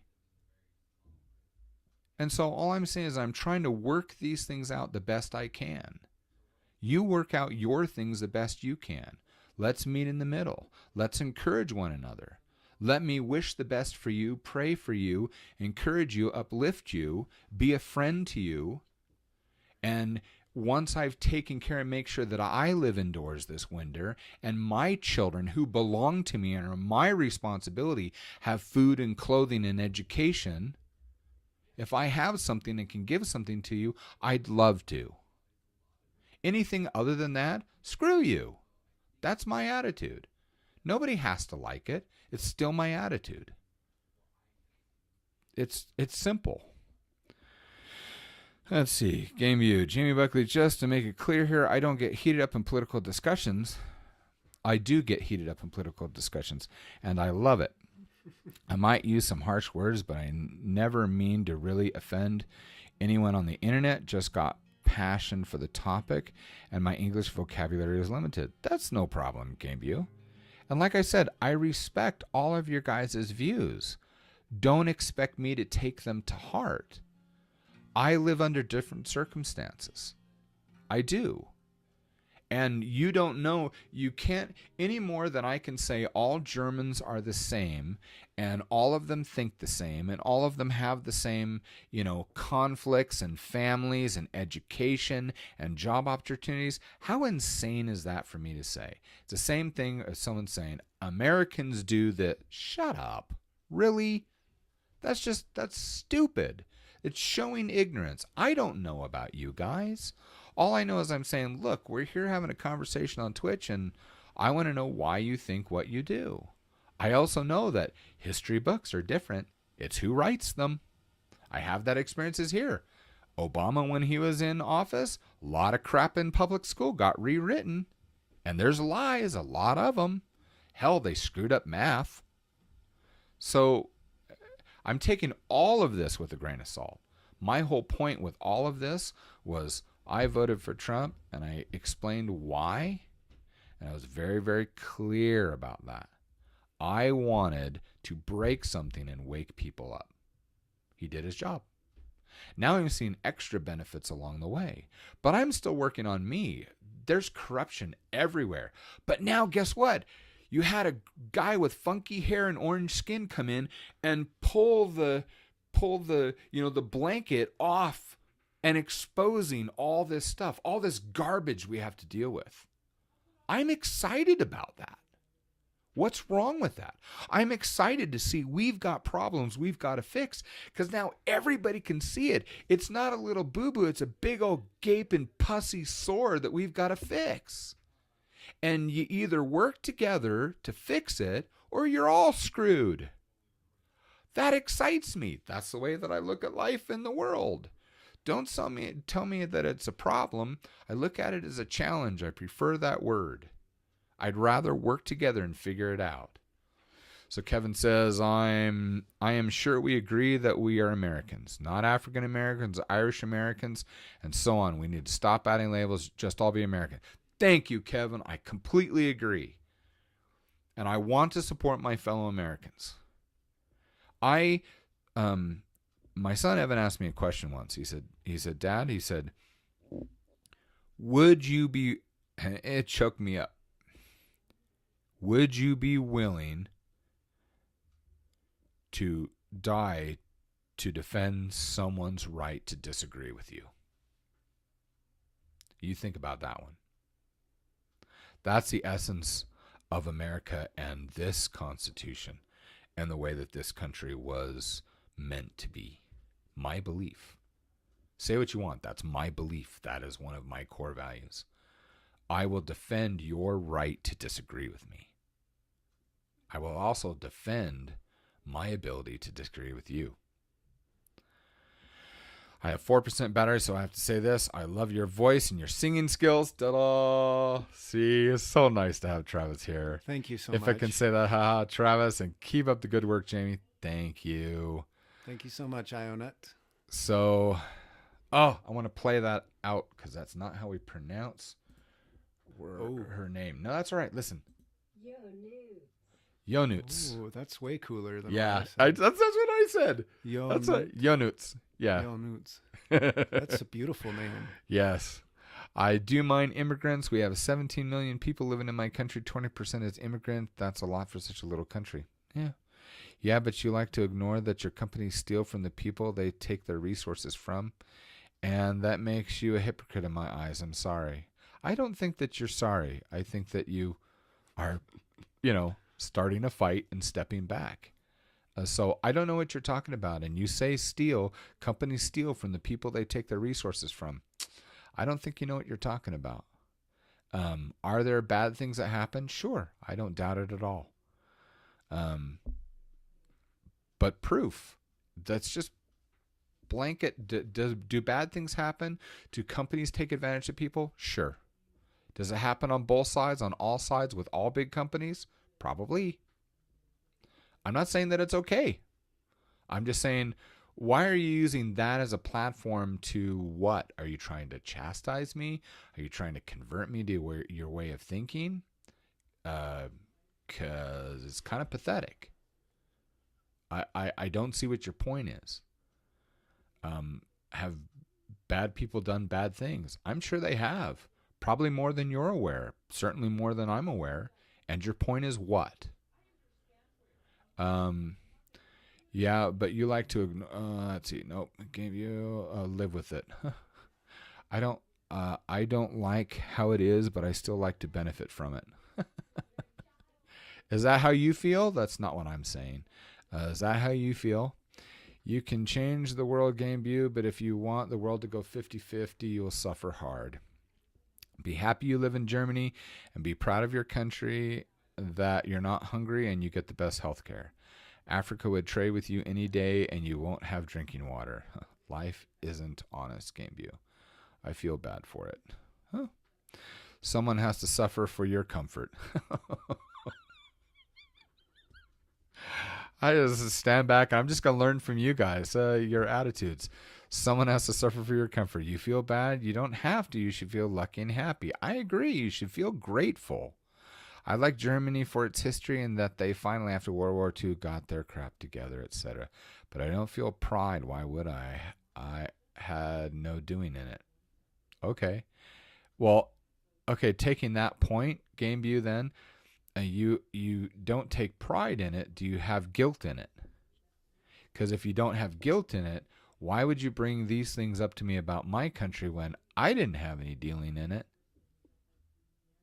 So I don't know if you're trying to peg me or Americans. You seem to be accusing with a blanket statement that, I didn't have any doing in it. So your point's what with me? I'm aware that I'm super lucky. Yes, we're so lucky in Europe. I used to feel sorry too. Still feel bad for it because there are enough resources to let everyone live a good life. If we get rid of our 2,200 billionaires and 25 million millionaires instantly, now that wouldn't work. That wouldn't work because the way that people are, their ingenuity, their talents, their skills, you took all the wealth from everybody in just a few years. It's all going to end back up in the same hands. You need to learn how to work with what we have. We, as individuals, need to learn to become more ingenious, more creative, and work together. One of the things that I really love that's happened because of the internet, I haven't brought this up, is what do you think about open source? Do you know anything about open source? Even the concept. Yeah, I know the concept of open source. So I think that's probably take WordPress. I use WordPress as the platform for my websites. As far as I understand, and maybe you guys know differently, it's 100% open source. I love the thought of people all over the world saying, look, I have an idea, and I can only make it grow so far. I'd like to share it with everyone and give it to everybody. Would you guys help me? And how well things grow. Gosh, I'd like to do that in a lot of different areas of life, but I think that's one of the ways that we've seen people around the world who tried to use their influence just with the little people and end up affecting a lot. Absolutely. So. And just a quick point here. Most billionaires and millionaires are not there by accident. They innovated in their own life and their own lifestyle choices. And they got to where they are because most of them worked hard. A lot of them are bad people, and a lot of them are good people. A lot of poor people are bad people, and a lot of poor people are good people. So everybody has both in them. It's what you let out at different times. Exactly. So getting rid of all the rich people is no solution in my mind, because a lot of those rich people do really amazing things for a lot of people. They empower a lot of people. And that's a good thing in my mind. If you can empower others to be innovative, then that's great. There's always going to be bad people in places that they shouldn't be. Yep, I agree. That's just because we have choices that we can make, and some people decide to be bad people. I'm going to disagree with you, Mary. It's true. This is how humans are. We all want the best. I would think that. So we take from others if we can. No, I disagree. I actually know scores of very, very giving, kind, hardworking, sacrificing individuals. So no, I don't agree with that wholeheartedly. It's bad, but it's smart. Yeah, Apple being the most valuable company and produces only garbage. I don't know how you come with these comparisons, Gameview. So produces only garbage. So that's purely your opinion. I don't know of any company that makes great everything, first of all. Second of all, it's funny because I'm not part of an Apple culture. My computers are Apple. I love Apple computers. They're functioning. I wish they were made in the USA. And I'm willing to pay top dollar for my Apple computers. Can't stand the iPhone. I have Android. And I own an original iPod. That's the limit. But I love their computers. I really hate the way that they're going because they're encroaching and just trying to force you into their culture and to control the flow of information where everything has to be their particular hardware. That bothers me a lot. So who knows? There might be a change here in the near future. I have no idea. There's some people that are just going to keep going with it. I don't know that I will. Right now, I'm still using it. I mean, they're forcing us out of using USB. That's a pain in the butt. Yeah. So, anyway, the smartest will survive. Yeah. Or the most violent and strong. Or those who can group together the best. Yeah, And there you utilize go. each other's talents. Learning how to work together, being united, that'll get you further than anyone. It doesn't matter how smart, how strong, or how smart you are, because you get a big enough group of people together. This is why I was talking about the open source. You know, if I'm in a room full of 100 people, I know I talked about this not too long ago, and Travis and I were in a room full. We probably had like 50, 60 men there. And I mentioned something, and I said, you know, if we're here and we're having an open discussion, and we all agree not to criticize each other, let's reason with each other, have a discussion. If we brought a problem, a challenge, and placed it in the middle of the room, I said, do you know what kind of an advantage we have?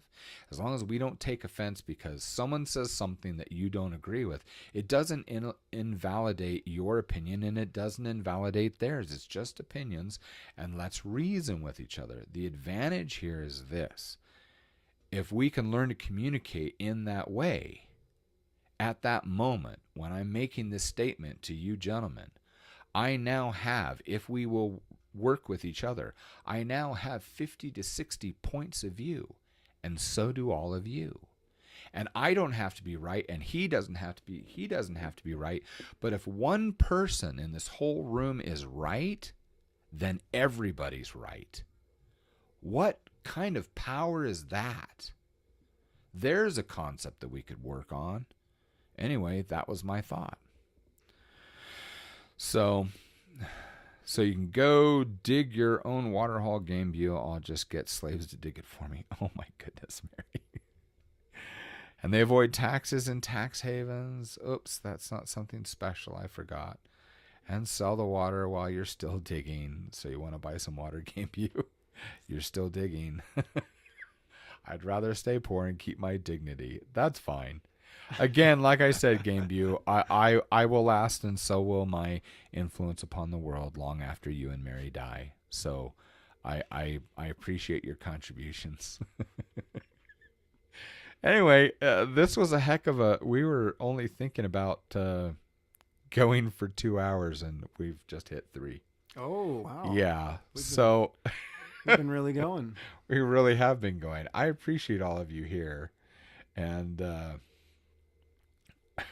Should I close with a song? Yeah, why don't you close with the song? And I appreciate you guys. And so what do you think? You want to try this again next Tuesday? I might be able to do next Tuesday. Yeah. Okay.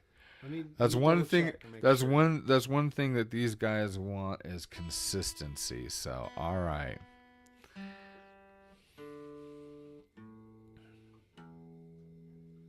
Yeah, I think I could probably do that. Let's keep chatting about it. Okay, we'll go from there.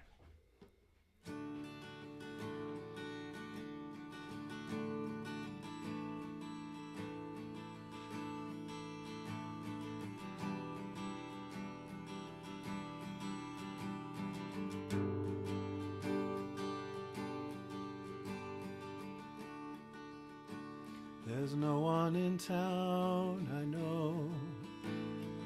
You gave us some place to go. Never said thank you for that. I thought I might get one more chance. So what would you think of me now? So lucky, so strong, so proud. I never said thank you for that.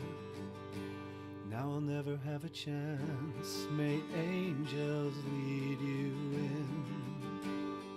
Hear you, me, my friends. On sleepless roads, the sleepless go. May angels lead you in.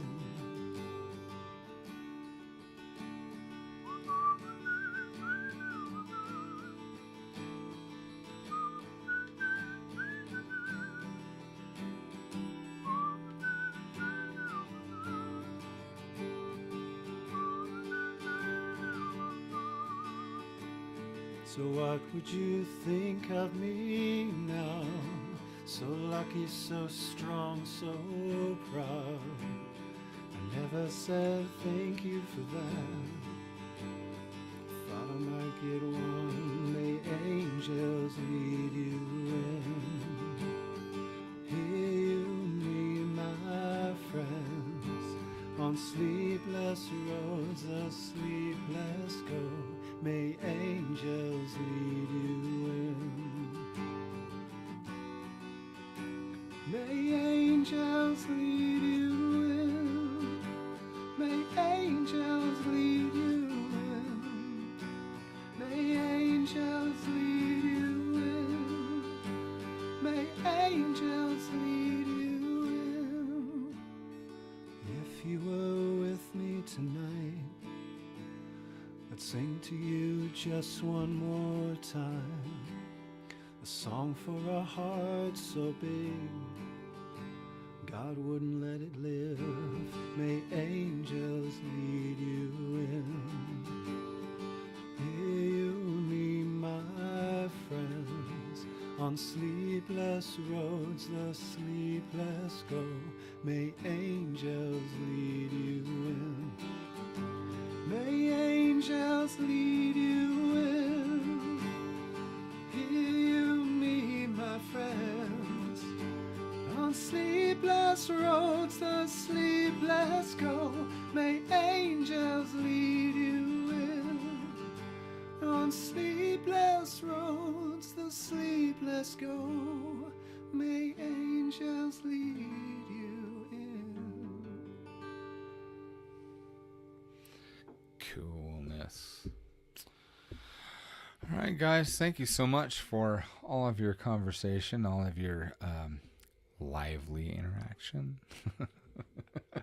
This was fun. This is good. Got nice and heated. Uh, No, I don't know. not On my as side, heated as you were hoping for. no. I feel kind of cool about it. Okay, Because, like I good. said before, yeah, it's hard. It'd be different if we were having a conversation, slightly different conversation with, just Americans. Sure. And this is issues that eventually, how we behave affects everybody. Sure. It has a chain reaction. My thing is that what are we doing as individuals? So I have no desire to rag and moan about somebody else and what they're doing. I want, first and foremost, to figure out how I can change me. Absolutely. The people that I have influence with, my own family, teach my children better, love and support my wife and encourage her, and then, relationship with friends, Yeah. and do something good. I think us talking here, this was good, I agree. bringing these things up. So, Yeah, and the thing about it is you don't ever reach the destination. You don't get to a spot and you're like, okay, now we're I'm a perfect here. human Everything's hunky dory. I got it all sorted out all of a sudden. No, That doesn't ever happen. it doesn't. In fact, if you think it's happened, you'll probably get a rude awakening shortly after. Then I'll feel bad for you. And that's the key, is to think, instead of just letting my brain run on autopilot and believe that I know everything, what is it that I could do to be better today than I was yesterday, and better tomorrow than I'm doing today? Yeah. And The key is to learn from our experiences. Yeah, those are individual choices. You make them every single moment in your life. Totally agree. And I think next week what we'll do is we'll I mean, this was a pretty in-depth, serious subject list. And normally, like, Evan and I would go over one of these things, and most of it is just us shooting the breeze and talking about life, which is the main intent, of Life is Like Fiction. So next week it'll be a heck of a lot more fun. We'll do music, and then we'll talk about some fun and oddball and crazy crap stuff, which there'll be a heck of a lot more laughter. Sounds good to me. So, all right, thank you all for being with us, and we will see you. You gonna give it a shot? We'll give it next Tuesday. Let's do it. Let's do next Tuesday. Okay, we'll do next Tuesday. I don't know the time yet. As soon as I plan something with Travis, we'll post the time, the event, and we will go from there. But you guys have a wonderful week and a wonderful weekend, and we do believe in you, and we do care about you guys. And thank you for showing up and supporting us. And we will talk to you soon. And we'll see you.